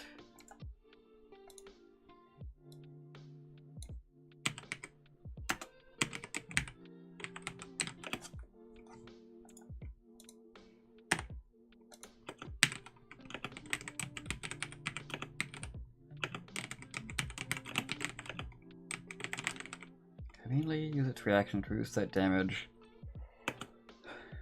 by an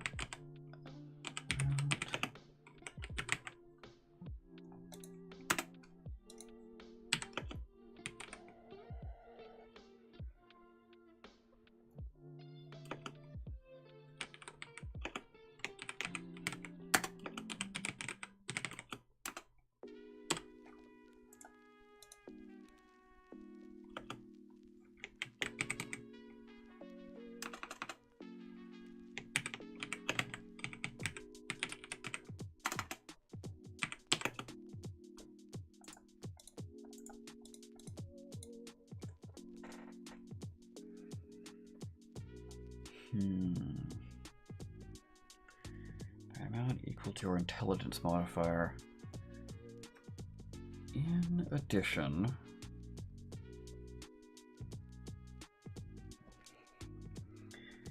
if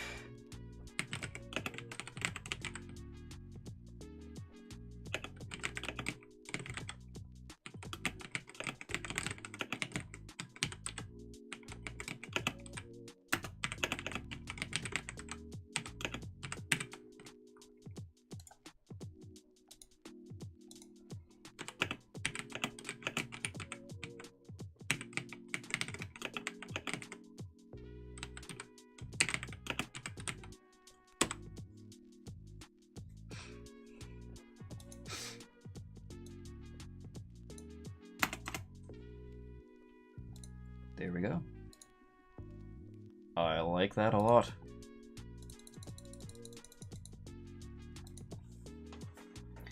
Any creature you deem friendly within the seal that takes damage.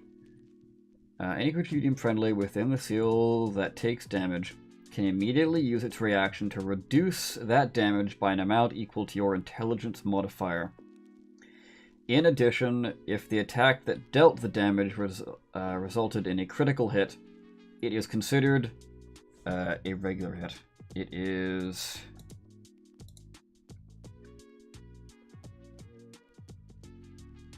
now considered a regular hit.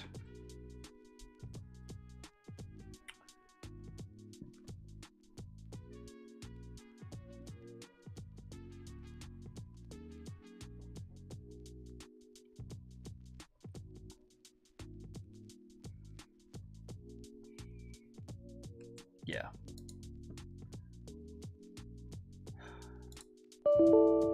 Always press that button. It's right beside the save button. And it's like, do you want to email this? No, I really don't want to email this. Well, good, because your email isn't set up, and then we're going to scream at you about it. And there's no way for us to stop.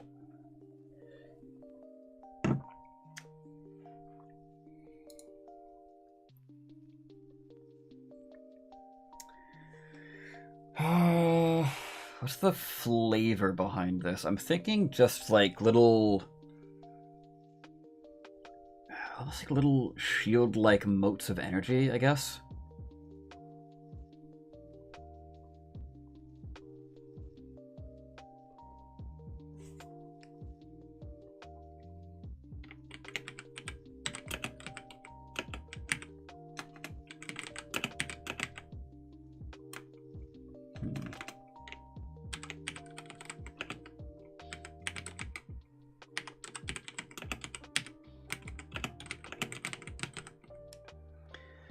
Little shield-like motes of energy.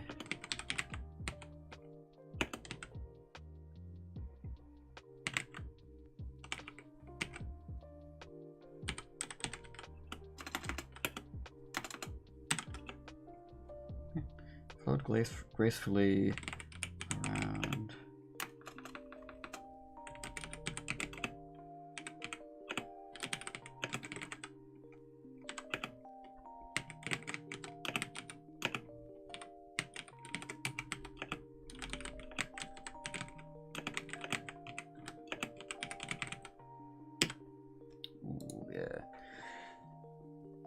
Little shield-like motes of energy float gracefully around in your seal, ready to protect your allies at any moment. I like that. Yeah. Cool. Okay. That brings us to 14.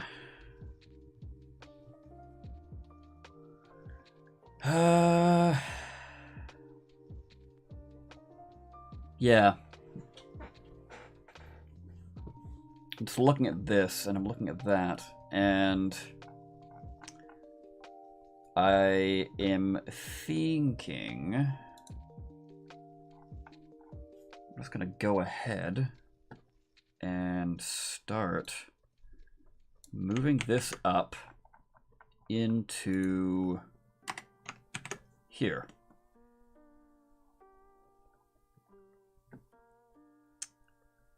And save this as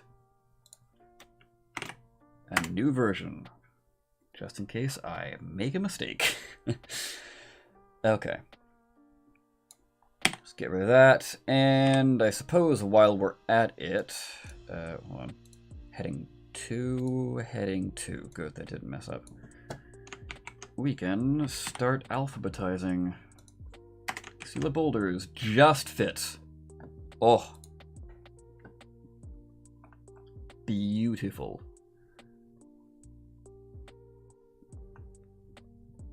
Yeah, arcane unburdening. And seal of boulders. Nice. That fits in. Okay. All right.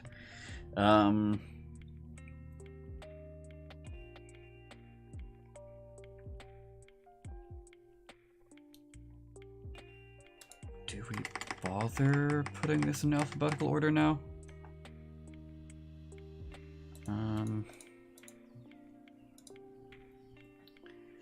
Maybe. I mean, we got all the space.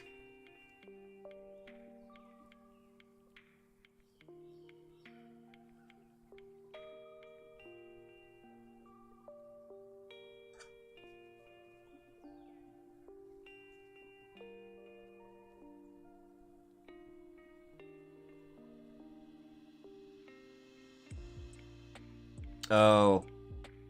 Hold up. Oh, that's somebody. I still haven't fixed it, but what I can do is... Haha! Coalesce Camere... Hold on. I believe you're the same person that, just subscribe to my Patreon. I think the name sounds familiar.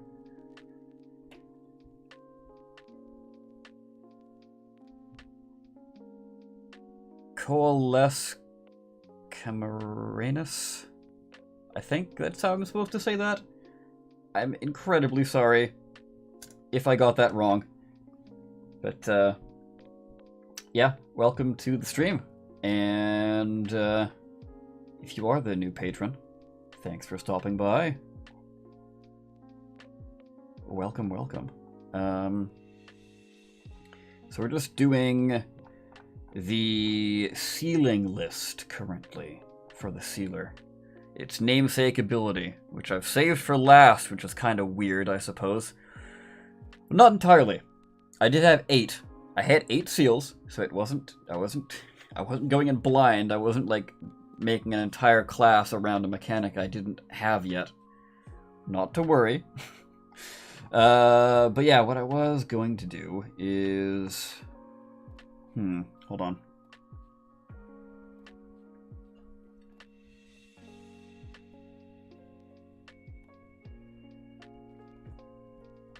Actually...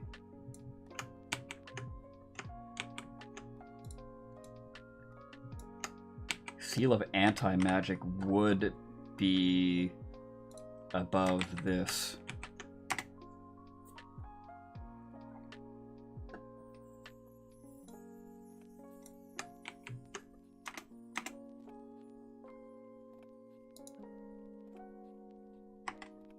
And then Seal of Boulders.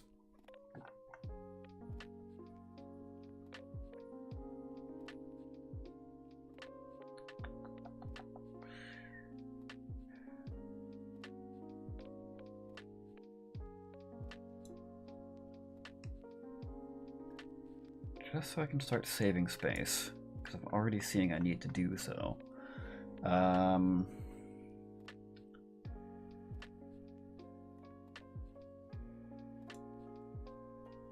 Again, if you're wondering why this looks a little funky, that is because this is for the channeler.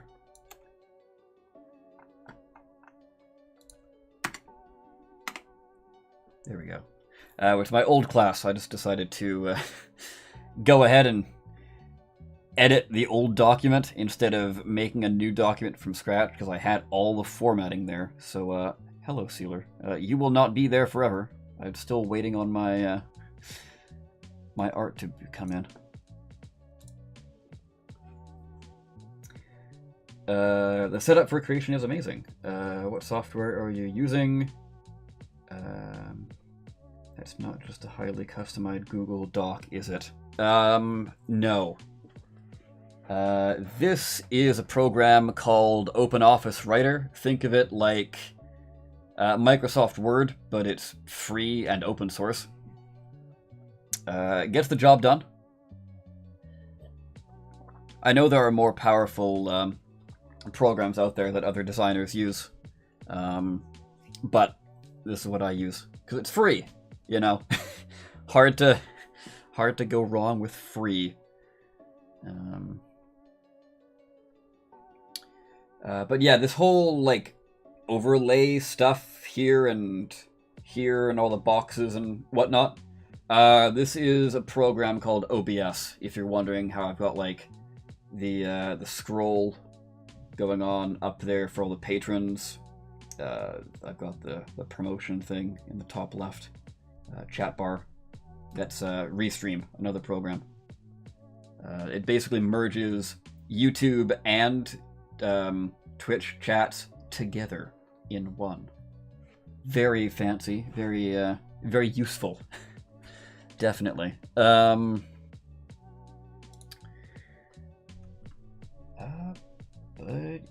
yeah, other than the chat, it's all OBS and then all this stuff in here. This is OpenOffice. Merges them so we can go even further beyond. Exactly. Except right now, I think most people are watching. Everyone is watching on Twitch. Nobody is watching on YouTube. So, maybe a bad example, but you get the idea. Yelling intensifies. Indeed it does, my friend. Anyway, what I... Hold on. 15...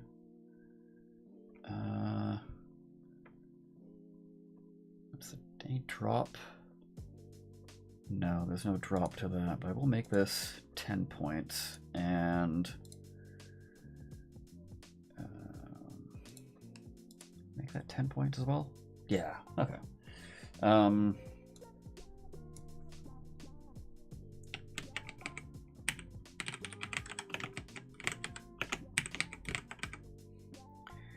Additional seal ideas.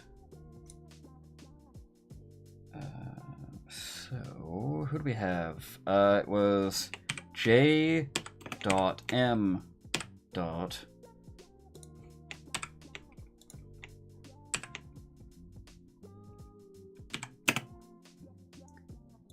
Oh, I do need, hold on. Bodani, wait, what? Hold on.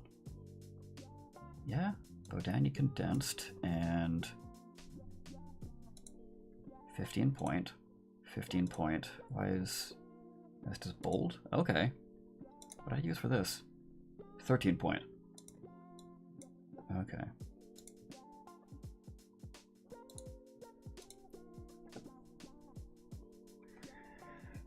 Additional seal ideas. So it was, I've got 3 so far. JM was Dark Strider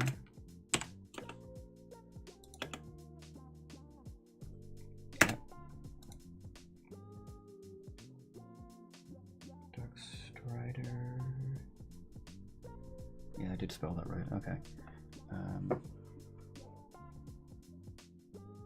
Awesome. I mean, free plus knowing how to make it do what you want is more, or is worth more than saying a or some name brand thing. Yeah, exactly. I'm familiar with this. I know how it works. I'm happy. I can get things done, and I don't need to spend however long it takes to relearn everything else. You know?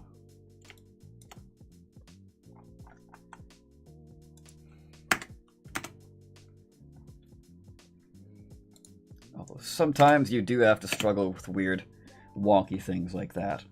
But that's the thing. I know how to conquer the weirdness. So everything is fine, I swear. What is... Daryl... Yeah.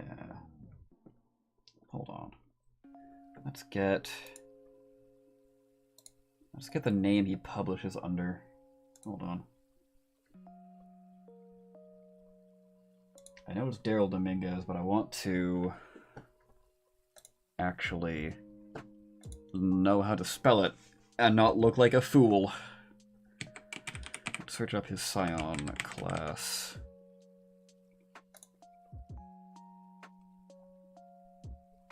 There we go.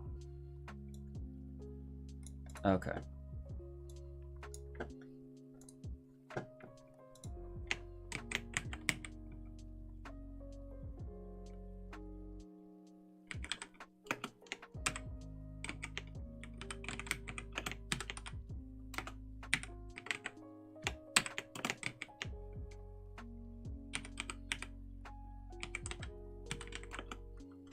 With a Z, right?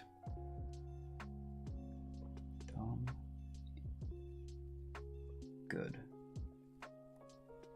Right, Daryl. Yes. Okay.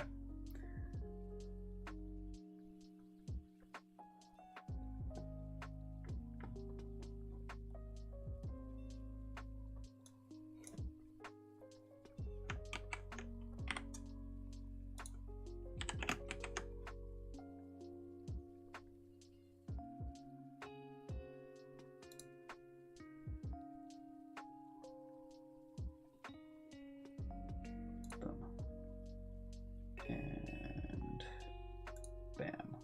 Cool. There we go. Okay. All done. Credits are given. People are happy. I would hope, anyway. And that means get rid of that. And now the drop-down error is finished, and now I don't have to fiddle with font sizes. Cool. Well, it wasn't an error, but I was just not happy with the space below it. Boulder, cinders, containment. I don't know if I want foreboding, which would go next.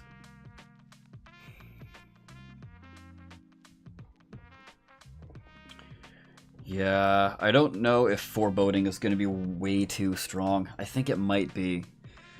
Creatures inside attack with disadvantage. And if they target a creature with a saving throw, that target has advantage.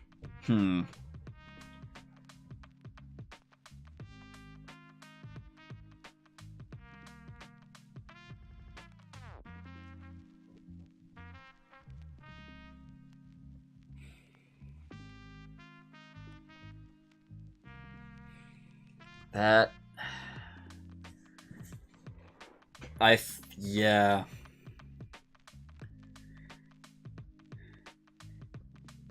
Make it use reaction.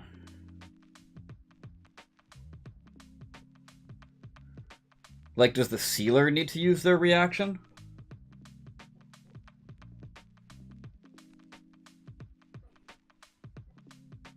Okay.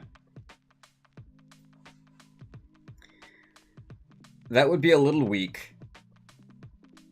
Unless...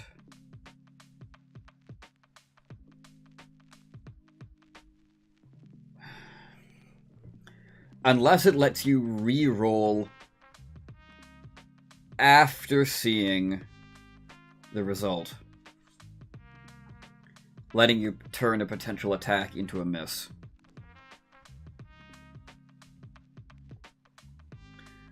Or make the sealer mark one person as a bonus action until you change it if they're in it.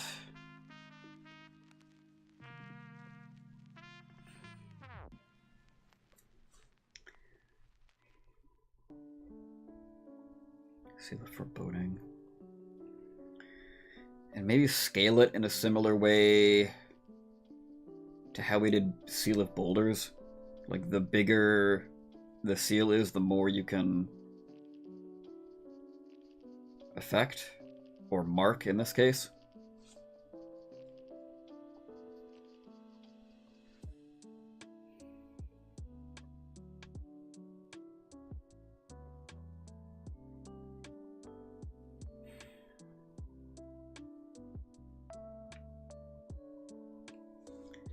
Yeah. I do like that. But I also like the other one. Maybe we could turn these into 2.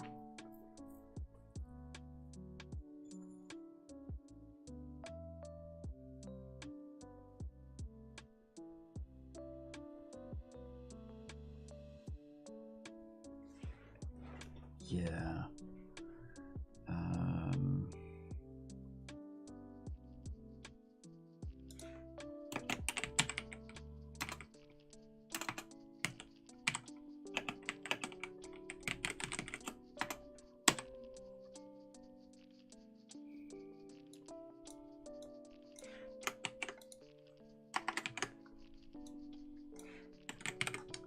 I'm gonna go with Seal of Fate.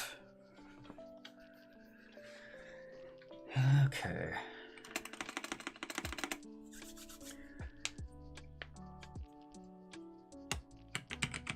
A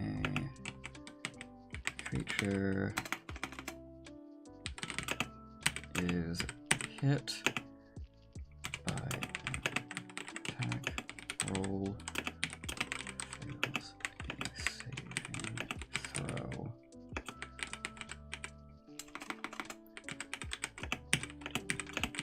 In your seal, you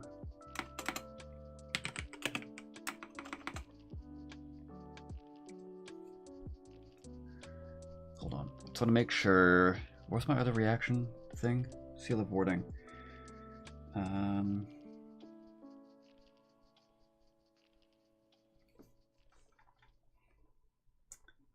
Seal of Fate. Yes. It sounds ominous, but it's actually going to be a supportive thing. You're like twisting fate to your favor, or an ally's favor in this case. I just want to make sure the other reaction wording is clear, that it's going to be the other creature using its reaction. Because this fate thing is specifically your reaction. Any creature you deem friendly within the seal that takes damage can immediately use its reaction to reduce. Yeah. Okay. That's clear enough.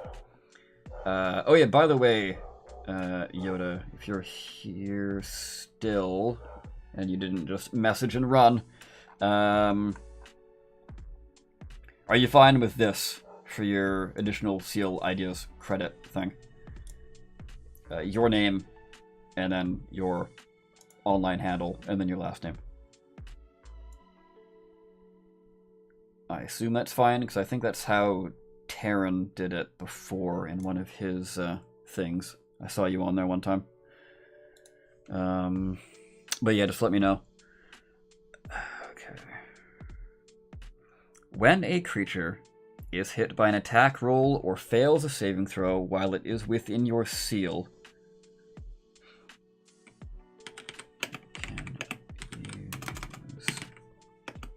your action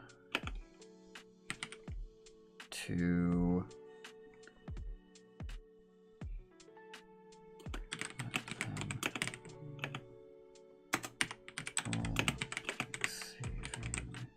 throw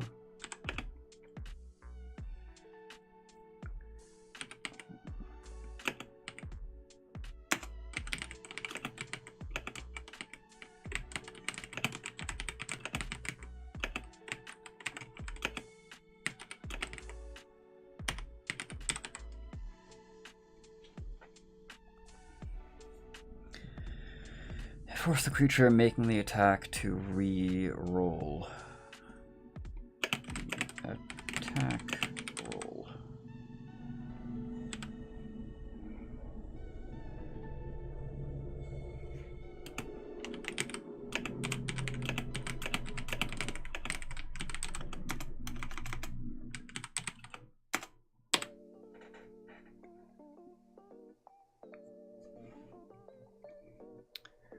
When a creature is hit by an attack or fails a saving throw while it is within your seal, you can use your reaction to let them re-roll the saving throw, or force the creature making the attack to re-roll the attack roll.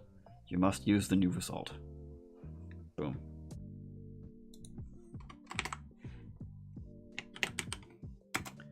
You roll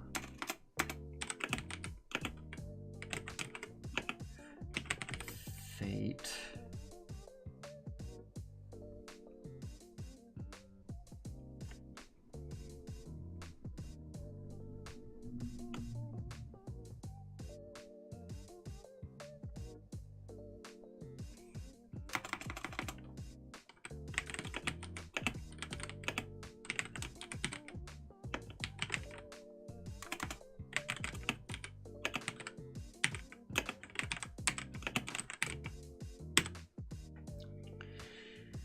You're able to weave fate to your... you're able to weave fate in your favor, thanks to this seal's magic.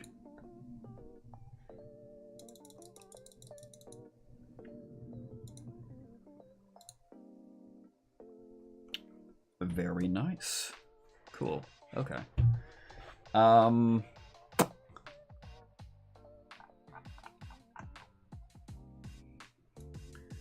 So yeah, since that branched off, Ash, if you're still in chat, let me know how you want to be credited.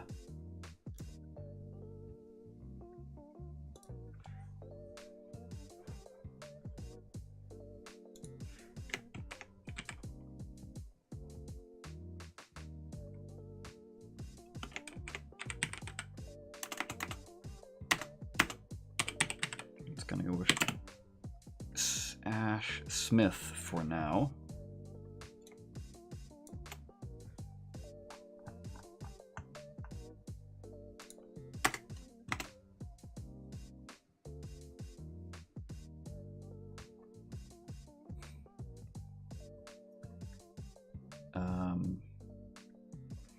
No, I mean up here in the credits. Like, how do you want me to? Do you want me to use your Twitch username? What? Because I'm not keeping the credits down in the bottom. That's just gonna take up too much space. Ash, because that's what I go with most. All right, just Ash or Ash Smith.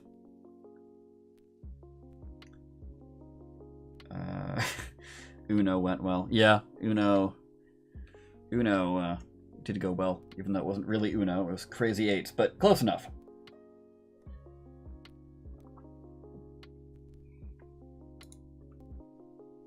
Either or.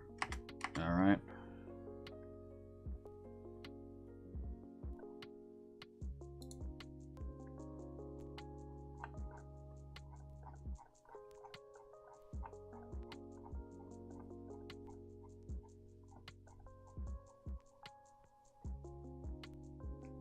Seal of Fate.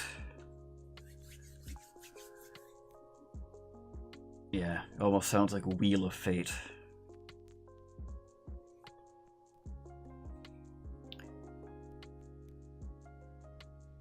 Which almost sounds like Wheel of Fortune. Anyway. So hold on, that brings us to 15, I think? Anti-magic. Yeah. 1, 2, 3, 4... 2, 3, 4, 5, 6, 7, 8, 9, 10, 11, 12, 13, 14, 15. Yeah. Nice. Okay. All right.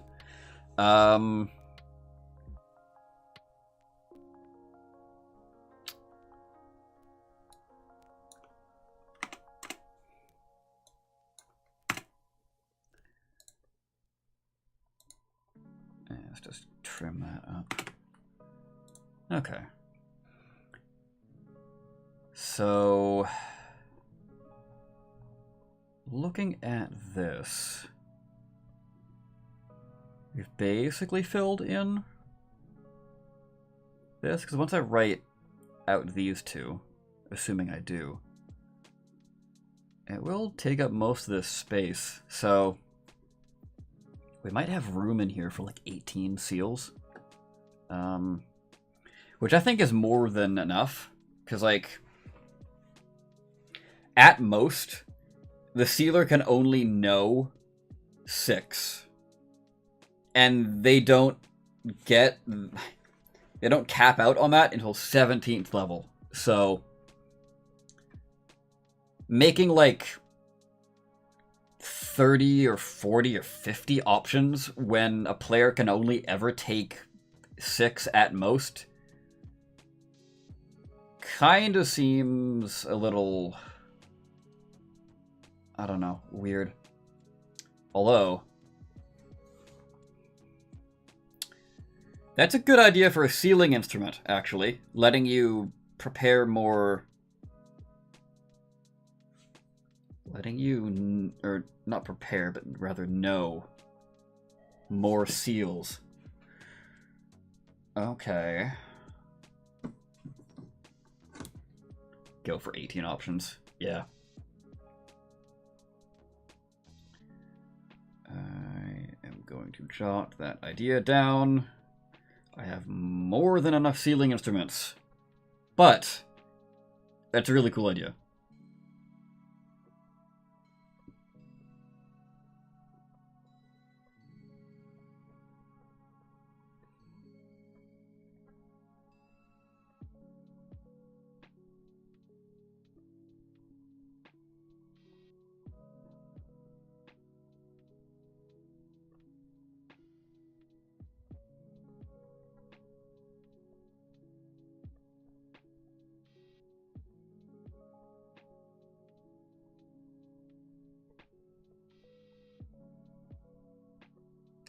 Cool.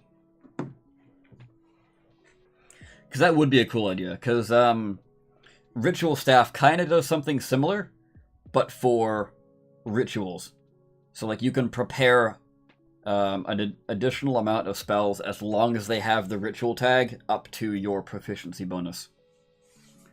That's what it gets at 2nd level. Because, like, yeah, there are definitely underlying ritual themes and a lot of base class ritual features for this class. So I was like, okay, if you want to double down on that, boom, here's your option.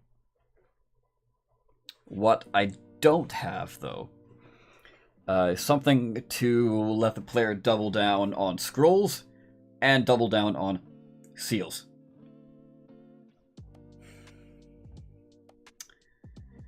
Now that I say that out loud, that's kind of like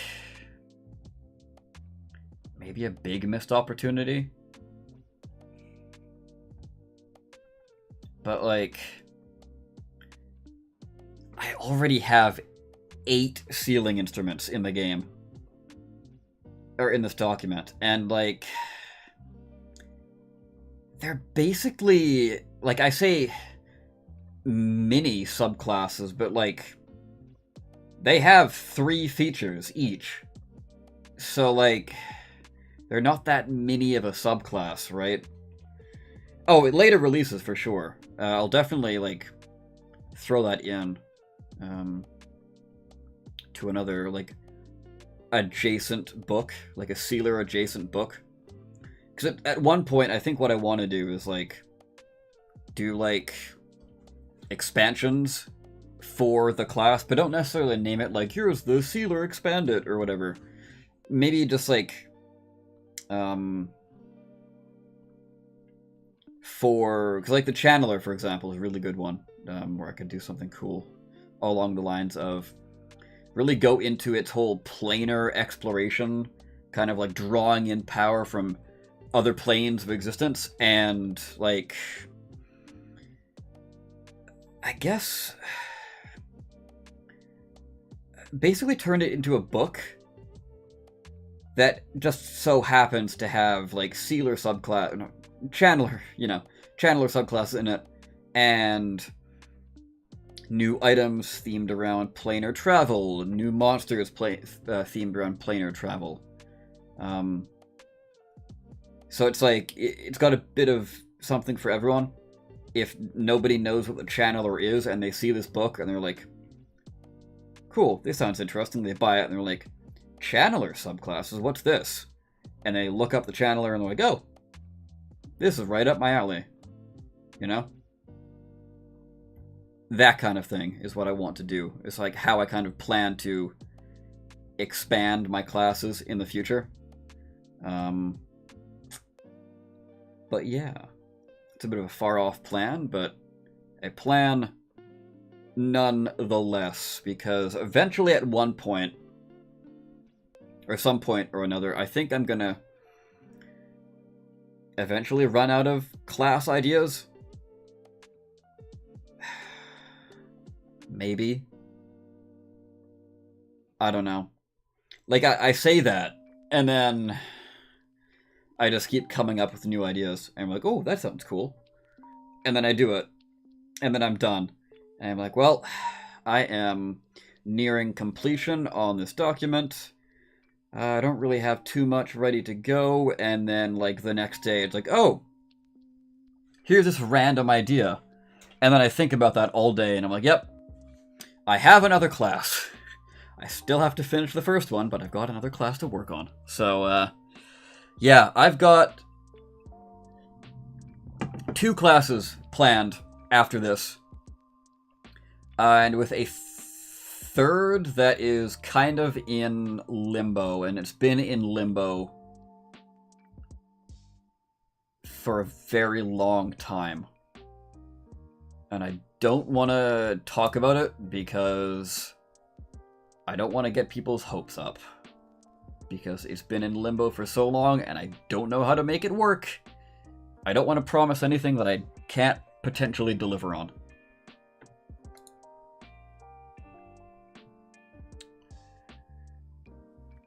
Anyway.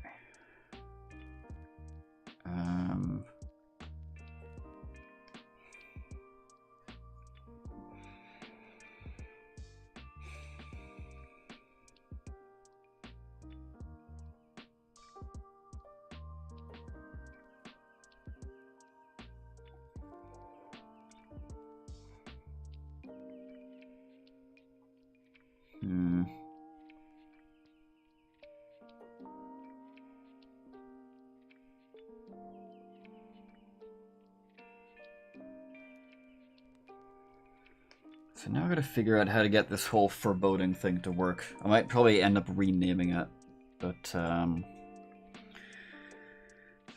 so creatures inside attack with disadvantage if they target a creature with a saving throw. That target has advantage.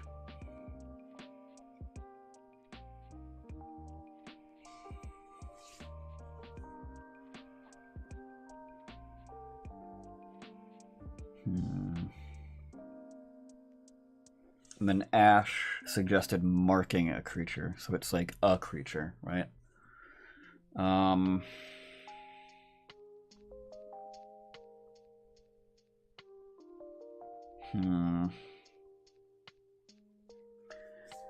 Should there be a save to this mark?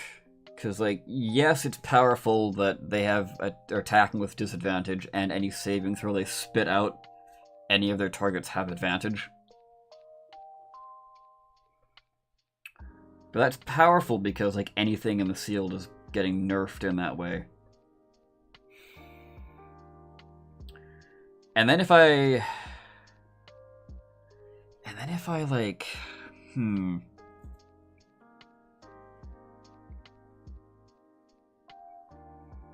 if I make it mark a creature, just one, and then they could potentially save, you don't really have that much of a seal, do you?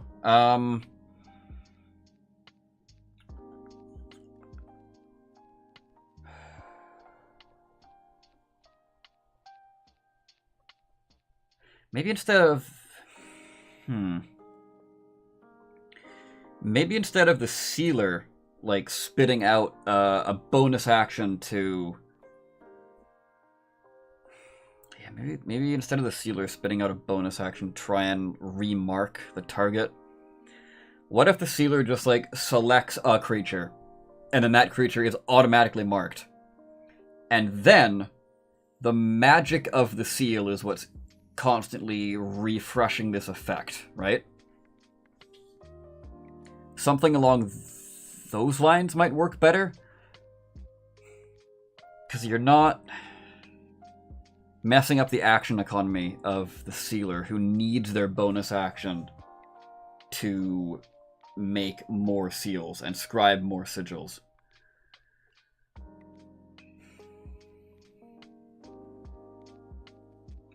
Yeah.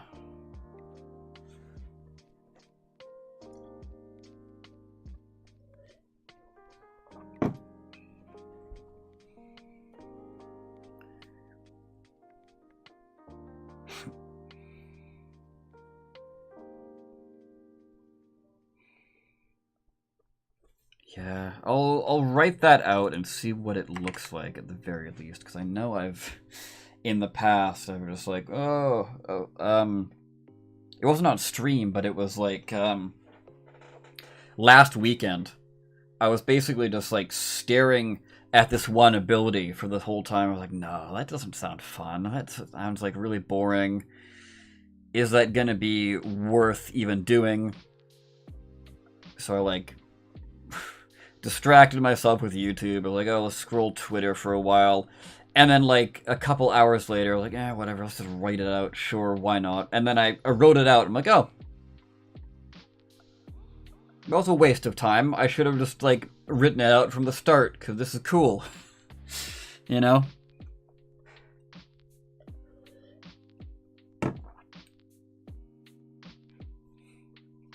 But anyway, how do I want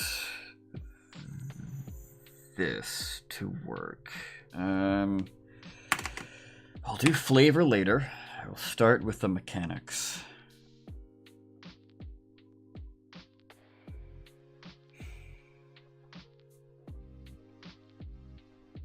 Seal of Foreboding.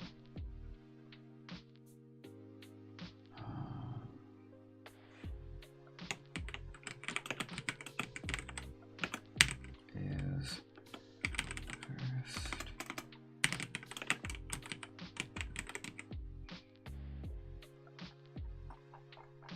I have wording like this already.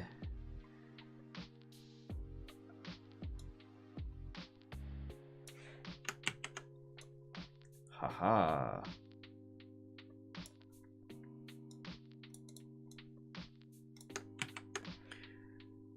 When you first create the seal,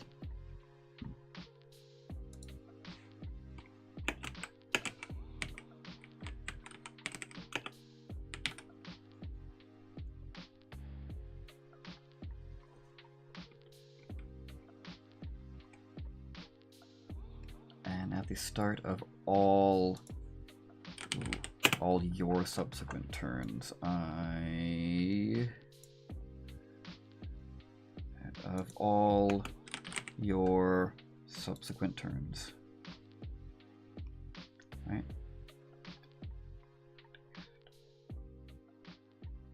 Yep. Cool. Okay. Wording. Successfully fixed.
You can only have one creature marked in this way at a time. This marked creature must immediately succeed on a wisdom saving throw.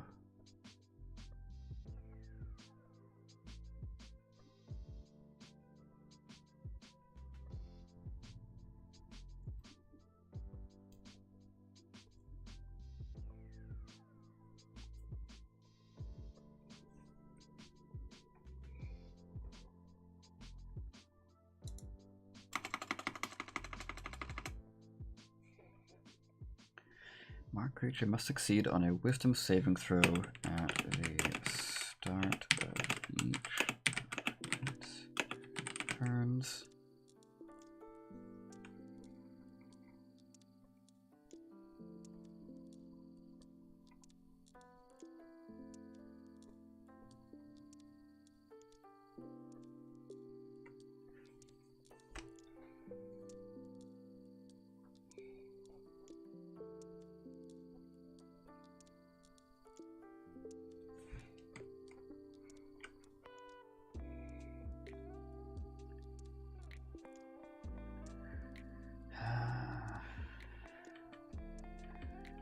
Marked creature must succeed on a wisdom saving throw at the start of each of its turns.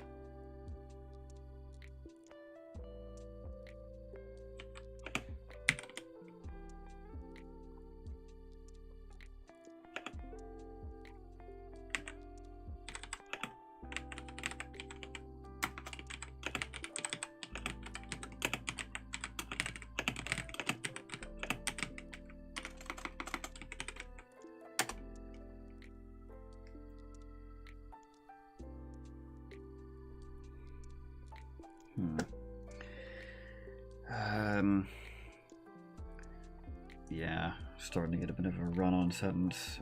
Smart creature must make a wisdom saving throw at the start of each of its turns.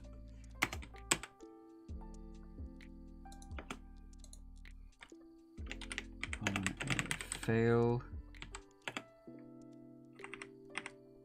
all attack rolls they make are made with disadvantage, and any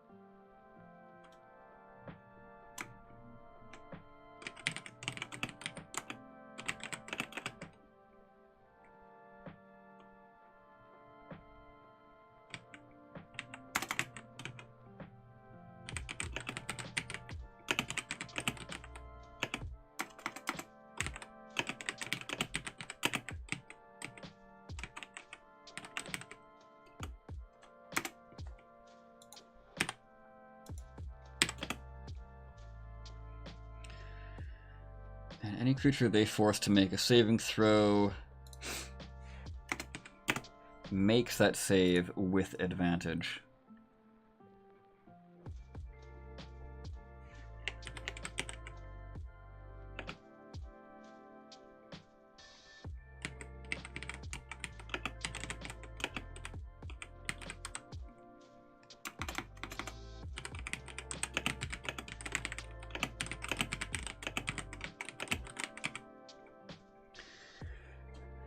This effect lasts until the start of their next turn,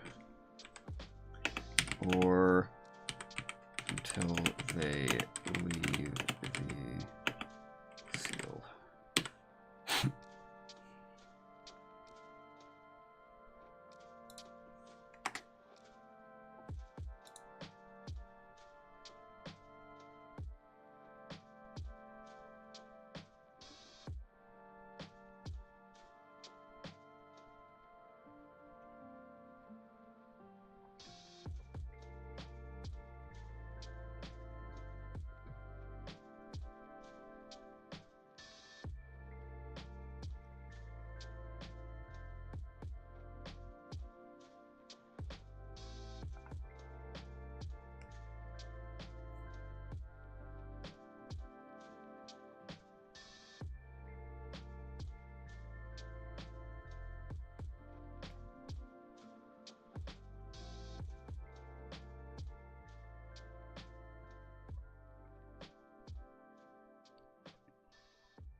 I think similar to how we did the boulder, it's going to scale depending on how big of a spell slot you expended to make this.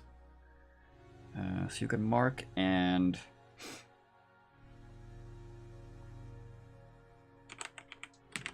maintain.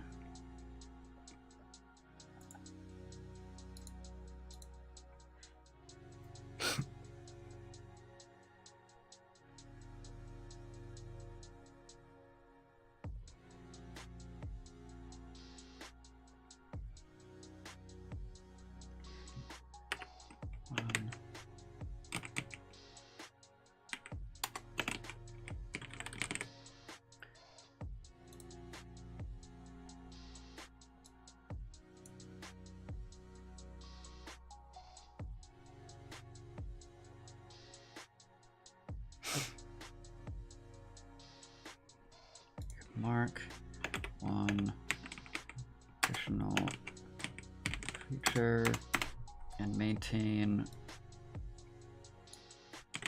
one additional mark.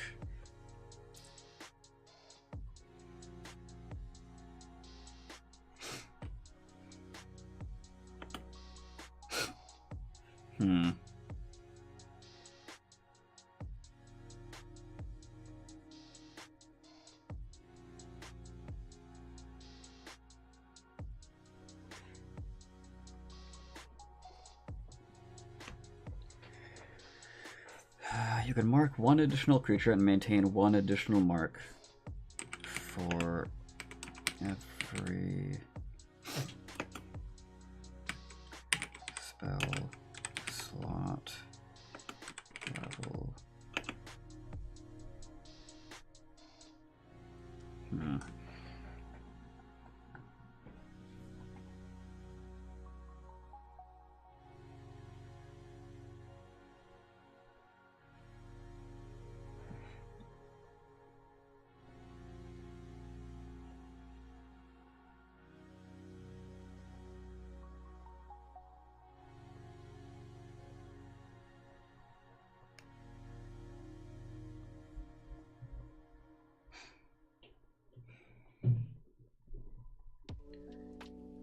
Maybe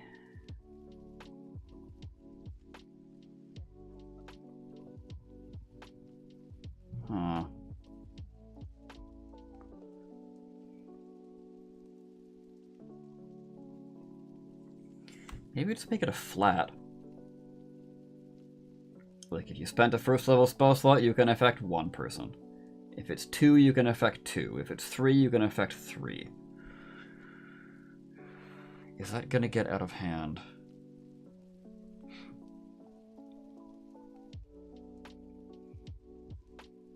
I don't think so, because they're still making the save. And they can just, like, step out of the seal. Yeah. Yeah. Yeah, I think we'll do it that way.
The marked creatures must make a wisdom saving throw at the start of each of its turns. Their turns. Yeah, cool.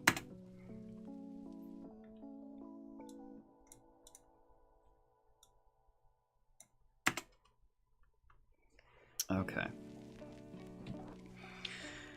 So, when you first create the seal, and again at the start of all your subsequent turns, pick a number of creatures to mark equal to the level of the spell.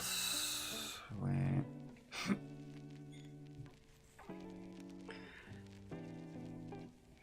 Pick a number of creatures within your seal. That's very important. Pick a number of creatures within your seal to mark equal to the level of the spell slot expended to create the seal. You can only have an amount of creatures.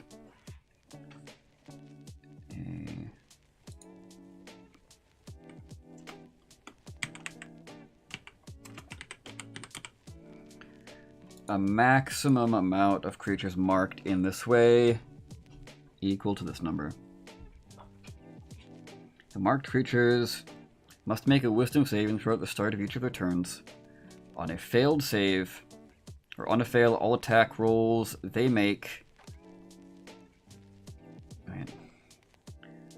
On a fail, all attack rolls they make are made with disadvantage. Okay.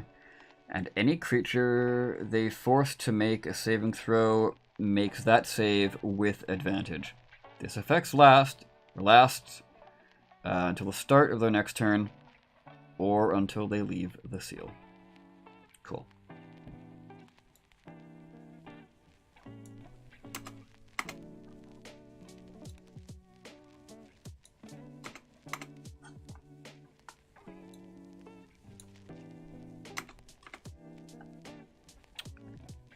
Nice. Very nice indeed. Is it so nice that it will cleanly fit in here? It will. Kind of. Maybe I've got to... Oh, man. Oh, man. If I... Yeah. Damn it. I mean, I can fiddle with the sizing, I guess. But I can't really go more than 2 lines of flavor text on this one. But that's fine.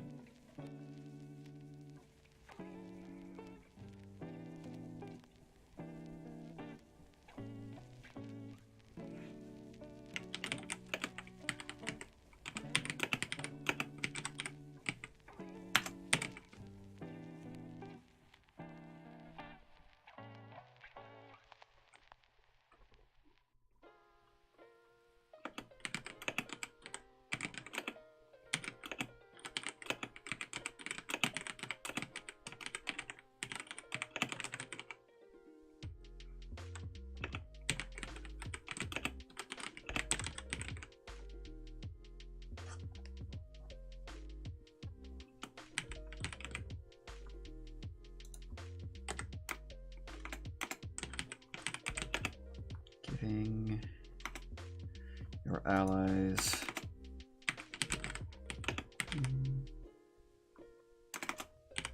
to their plans.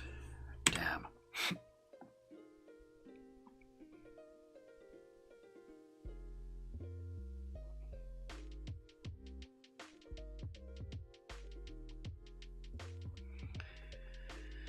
You attempt to flood the minds of your foes.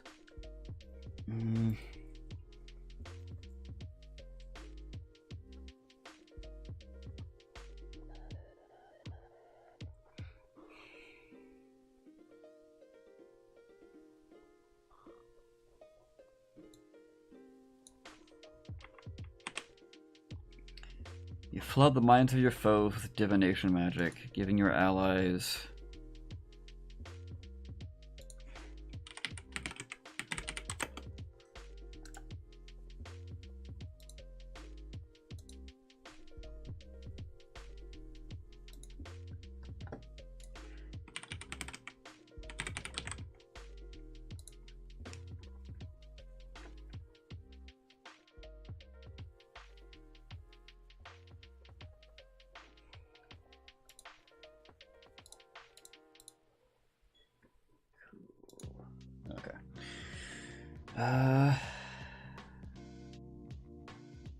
yeah. You flood the minds of your foes with divination magic, giving your allies potential insight into their plans. Yeah.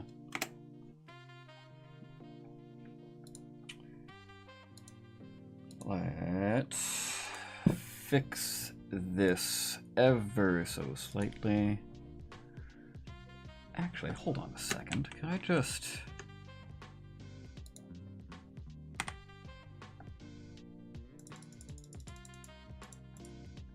Oh, and then it drops down.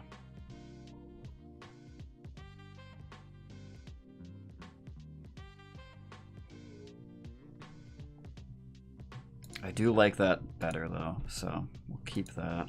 It's a shame that couldn't work out.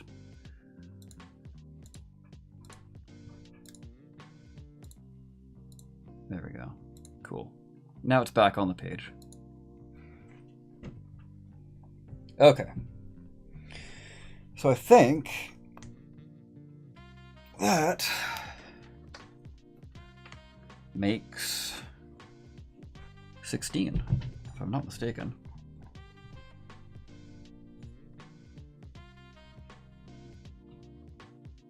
That is in fact 16. Cool. Okay, so I do have the seal of question mark. All I had was like, oh, what about true sight? That seems cool. But...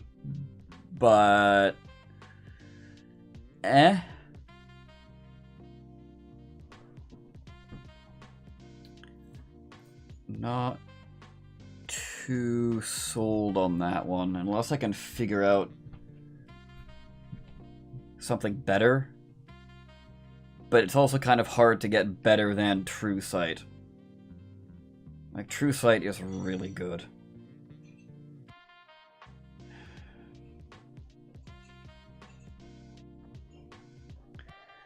And like, the only... I don't know, the only in-combat thing that you're gonna get And the only in-combat thing you're gonna get out of this is like being able to see invisible creatures, and Seal of Sensing does that already. But like out of combat, this is really good. And it's way too good to be dishing out at second level. Because I don't really want to, I don't really want to...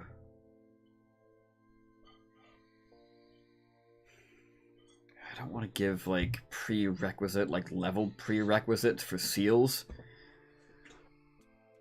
I'm not against that direction, for design, because, like, I've done that before with the Golemancer, right? The Golem cores have prerequisites.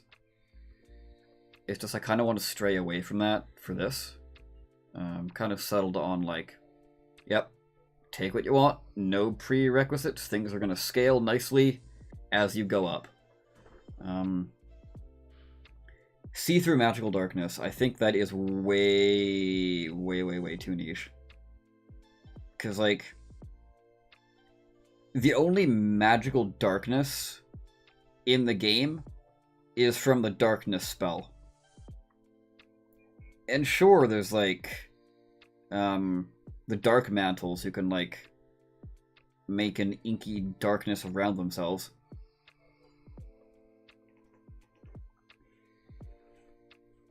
But yeah, the dark mantle is just that one creature.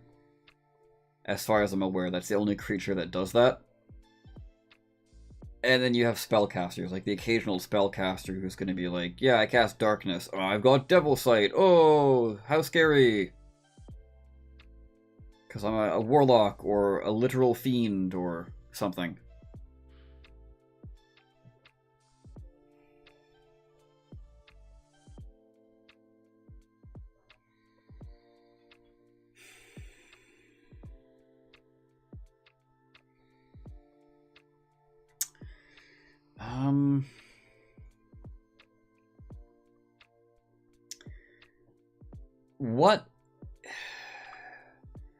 What if it was also the darkness?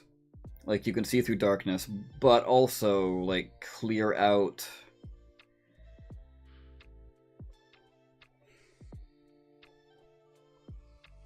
Clear out fog or anything that's gonna cause, like, the area to be heavily obscured. Or hell, even lightly obscured.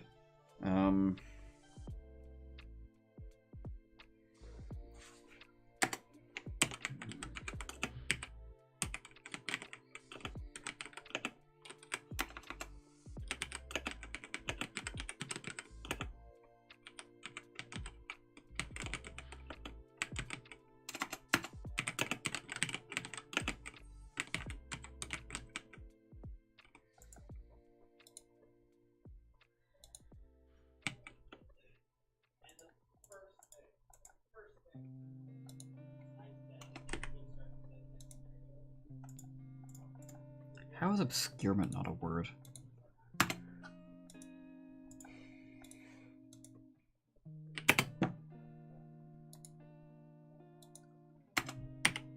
Whatever.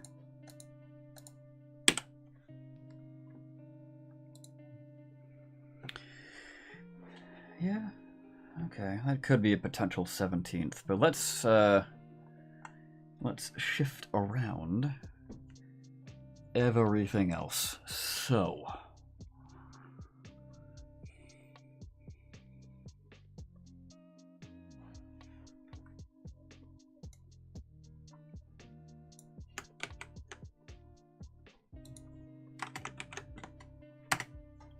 we got Seal of Gales, and we've got Seal of Gravity. Coolio. Okay. Right? Yeah, okay. Gales, then Gravity. Yeah.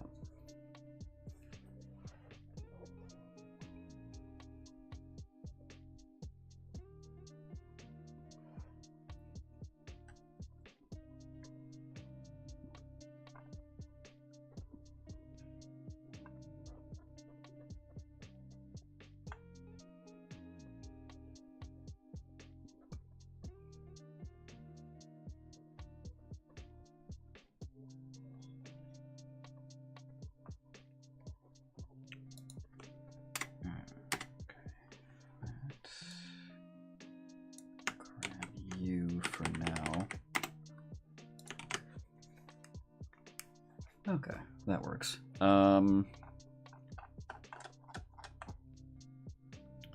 Gravity, replenishment. Okay, now all the S's. Safety.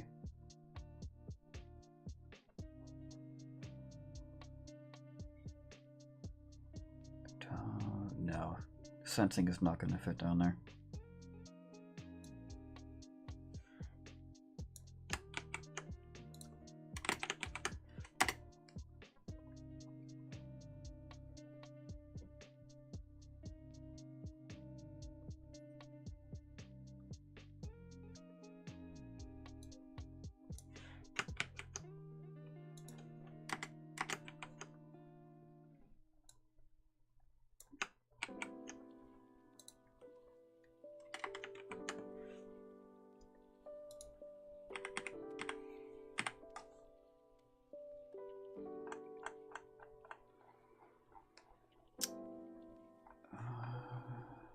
Am I missing anything? 1, 2, 3, 4, 5, 6, 7, 8, 9, 10, 11, 12, 13, 14, 15, 16. Nope.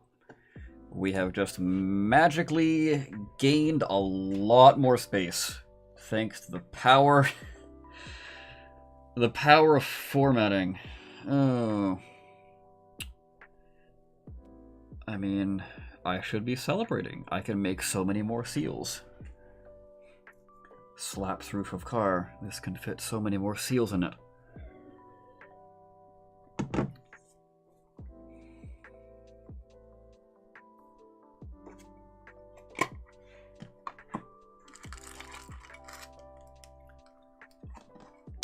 Casually eats candy. Don't mind me.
Maybe some sort of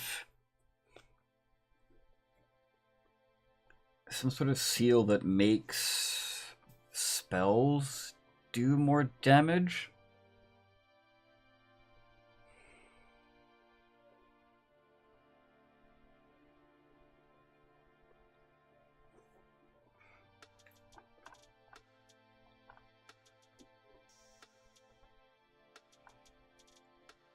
Or just damage in general. Maybe not more damage, but you re-roll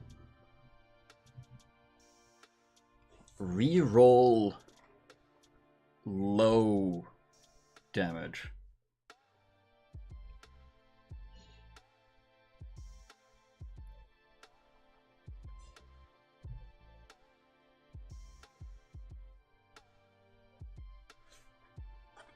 Yeah.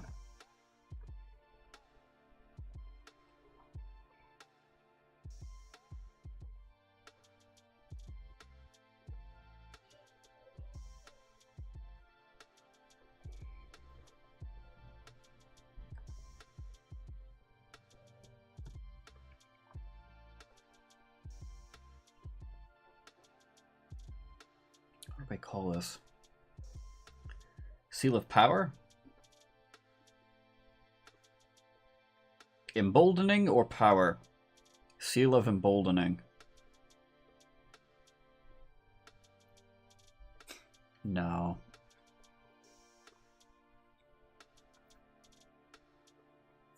Makes me think of the spell Emboldening Bond.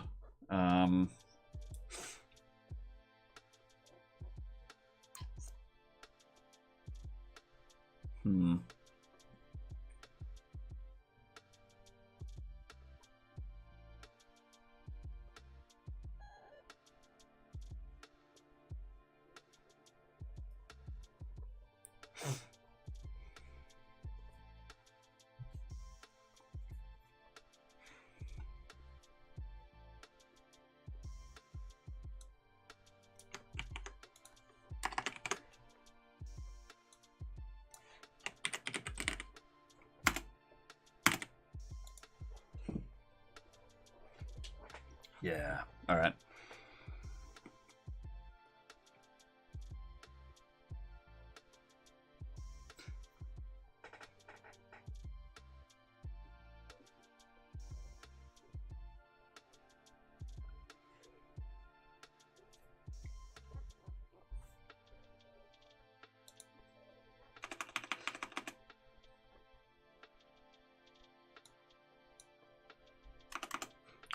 Yeah, I don't know, or I don't need, rather. When you or a creature you deem friendly, like you would deem yourself friendly, right?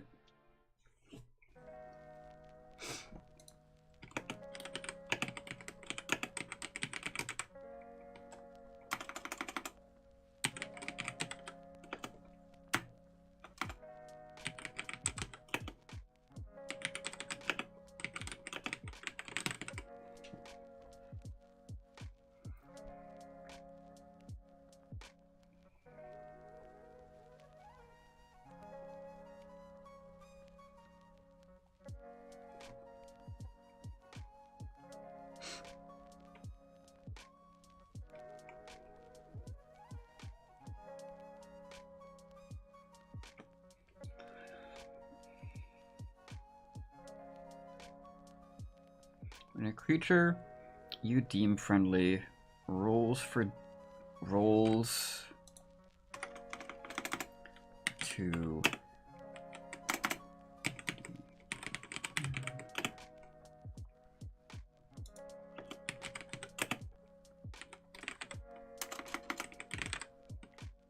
they deal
Seal of Power.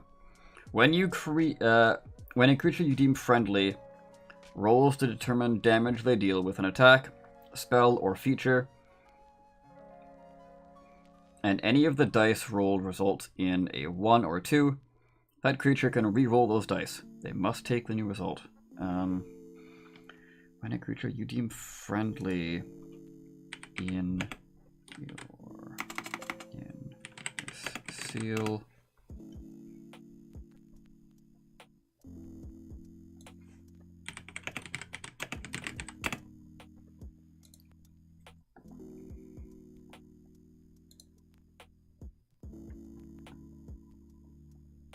Yeah.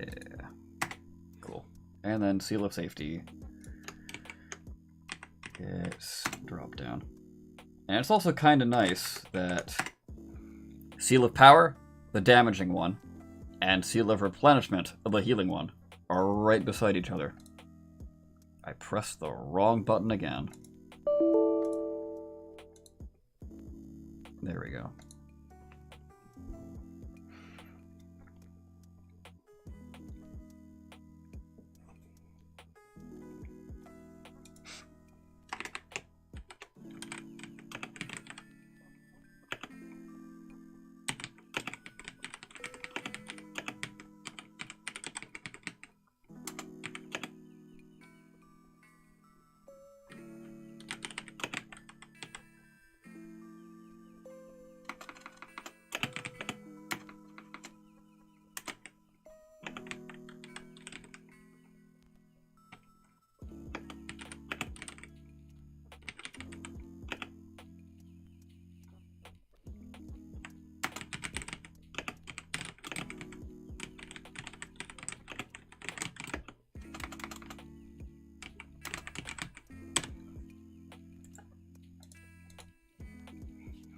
The seal is designed to embolden your allies to perform their most devastating attacks.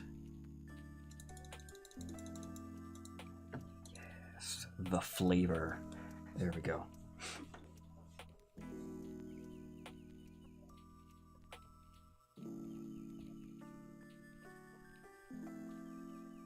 I do want flavor for Seal of Replenishment, but I think I might have to pop it down onto the next section.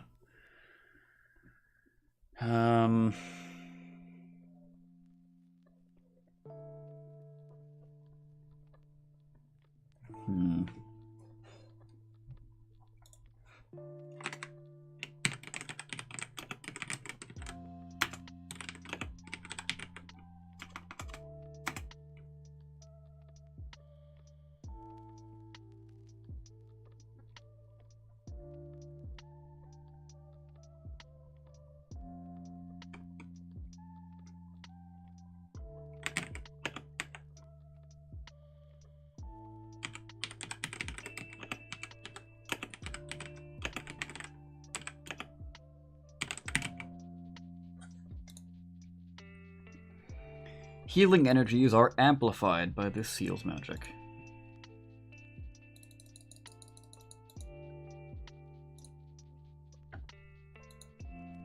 And would you look at that? It's still on the same page. Perfect. You love to see it. Okay, so that brings our total to 17, I believe.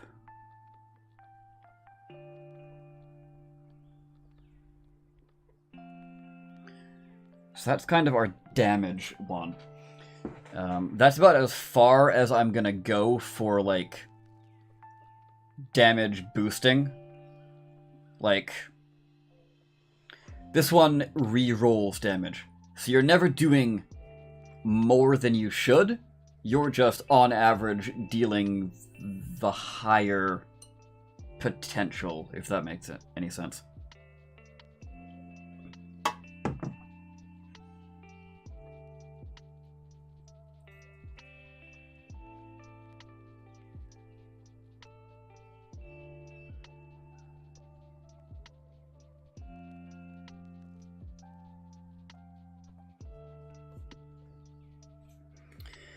And Seal of Cinders. Seal of Cinders is our damaging one.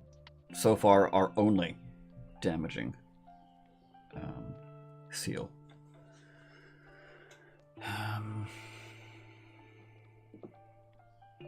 Do I want to do anything else like Seal of Cinders? Let me see. So what was Seal of Cinders exactly? Small, cinder-like elemental spirits fill the air inside your seal's area. All creatures you deem hostile in the area that start its turn... Wait. All creatures you deem hostile in the area... Yeah, I don't need this twice. All creatures that you deem hostile that start its turn in the area or move into it for the first time on its turn must succeed on a Constitution saving throw or take an amount of fire damage equal to 1d6 plus your intelligence modifier. And then it's kind of got like cantrip-like scaling there.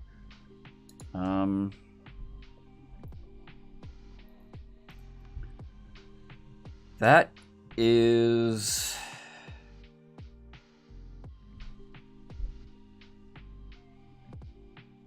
a little boring.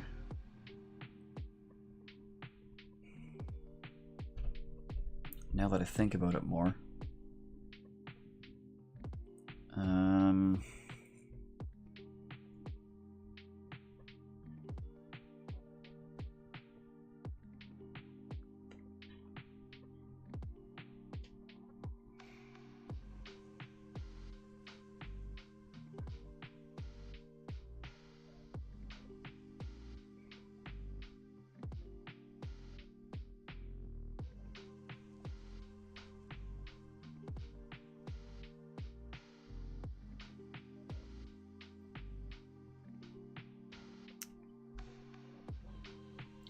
Maybe we make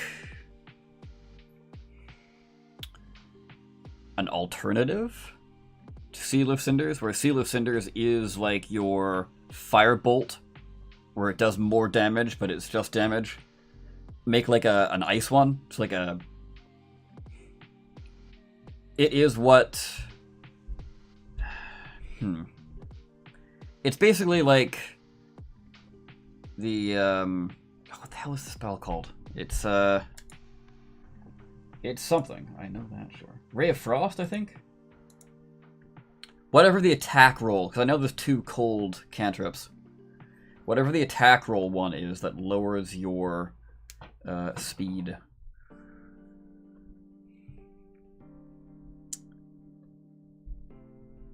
We could call it Seal of Frost, but we've got lots of Fs. We don't have an I. We could go simple and call it Seal of Ice.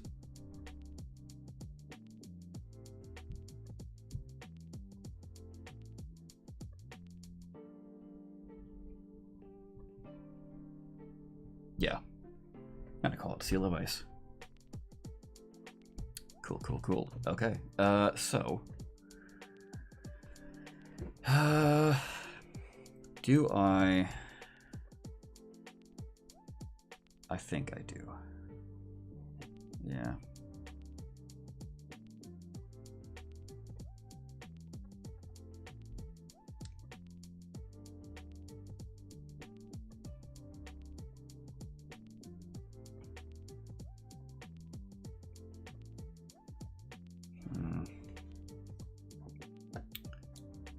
That's probably gonna pop down both Seal of Power and Replenishment, but yeah. Oh well, I mean, that's the goal at the end of the day. I'm trying to fill in more space, so I shouldn't be too sad about this.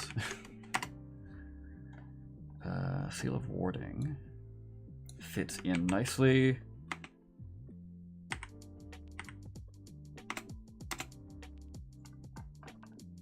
But Waves does not.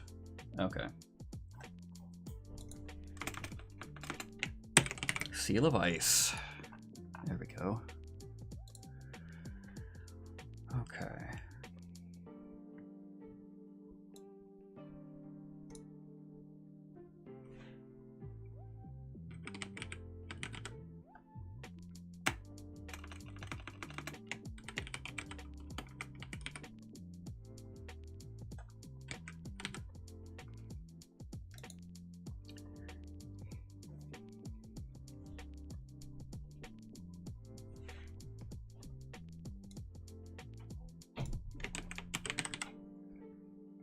Small frosty elemental spirits fill the area inside. Fill the air inside the seal's area. All creatures you deem hostile that start its turn in the area or moves into it for the first time on its turn must succeed on a Constitution saving throw or take an amount of cold damage equal to 1d4 plus your intelligence modifier. And have their speed reduced by 10 feet. And fix all these and all that. This and that. Cool. So yeah, we're just going to keep the same kind of cantrip scaling, but it's going to be a D4. Because, yeah, it's a cantrip, like a cantrip level power, but it's a cantrip level power in a potentially massive area of effect. And this one is also kind of nice because you're lowering their speed, so it's going to make it harder for them to leave this area. Sure, they're taking less damage, but like I said, it's harder for them to get out of the damage. I like it. Cool. Okay. So that's that. That is 18. And we still got more space.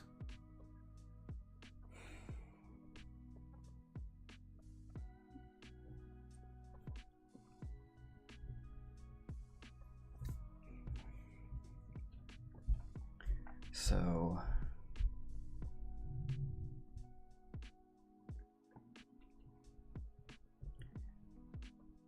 if we go with that, hold on, let's see. 1, 2, 3, 4, 5, 6. So we've got room on here for... I doubt they're all going to be as small as these, so... anywhere from like 3 to 6 more, potentially.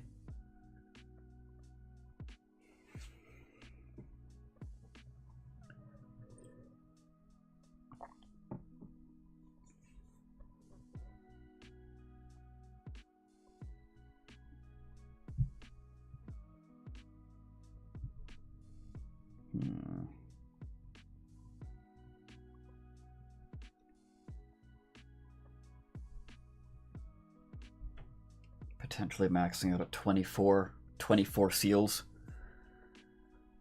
Doesn't sound like a bad idea.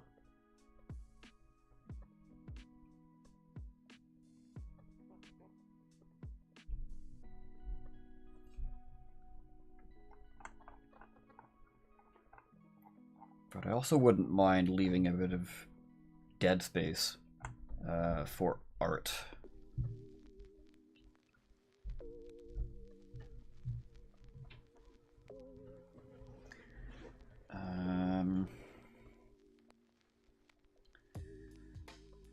You know what? I'm going to take a quick break because I have been streaming for a very long time.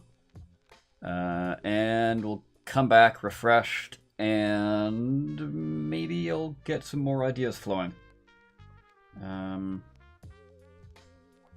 Yeah, if you've got seal ideas, leave them in chat.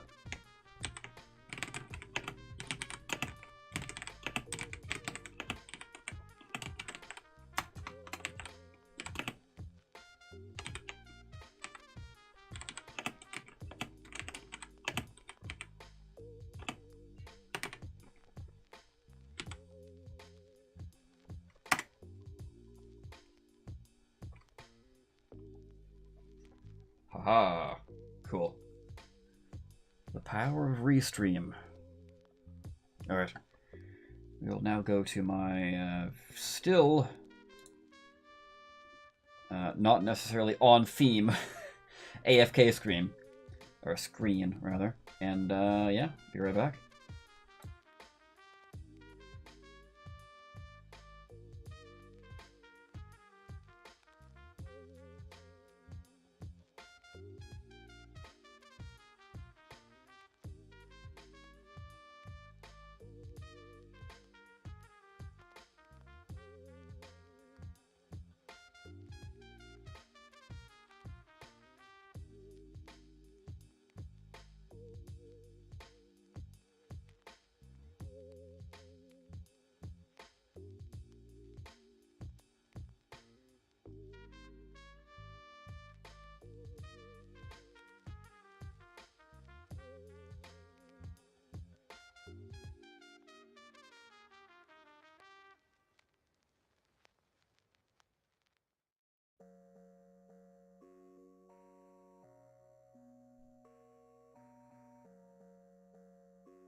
Hello.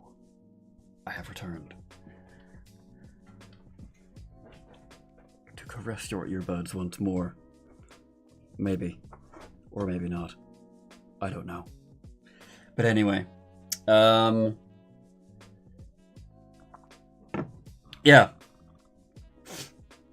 Huh. Yes.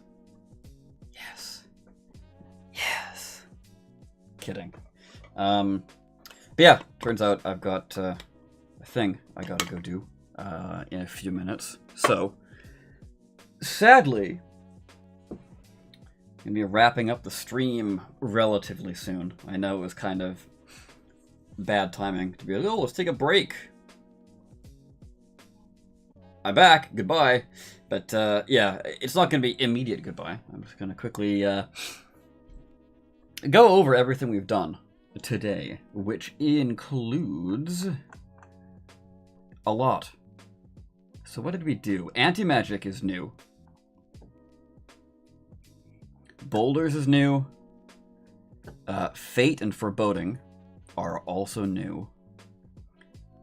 Gale is new. Gravity is new. Ice is new. Power. Updraft. Warding. Yeah. 10 entirely new ones.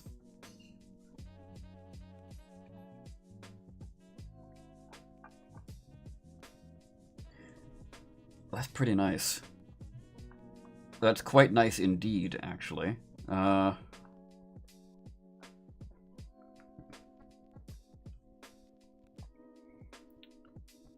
yeah. I don't think I can really think of anything at the moment to quickly add. Because I'm not really sure how I want to do or even flavor the seal of question marks. The seal of whatever this is going to be. The one that clears out fog and also magical darkness. Call it a seal of vision, I guess. But like, yeah.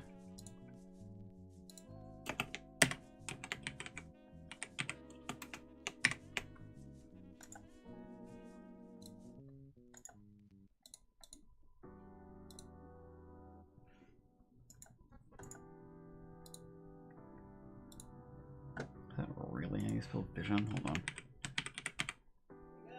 Yeah. It's yeah,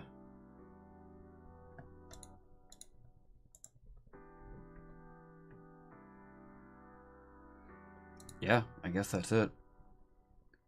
All right.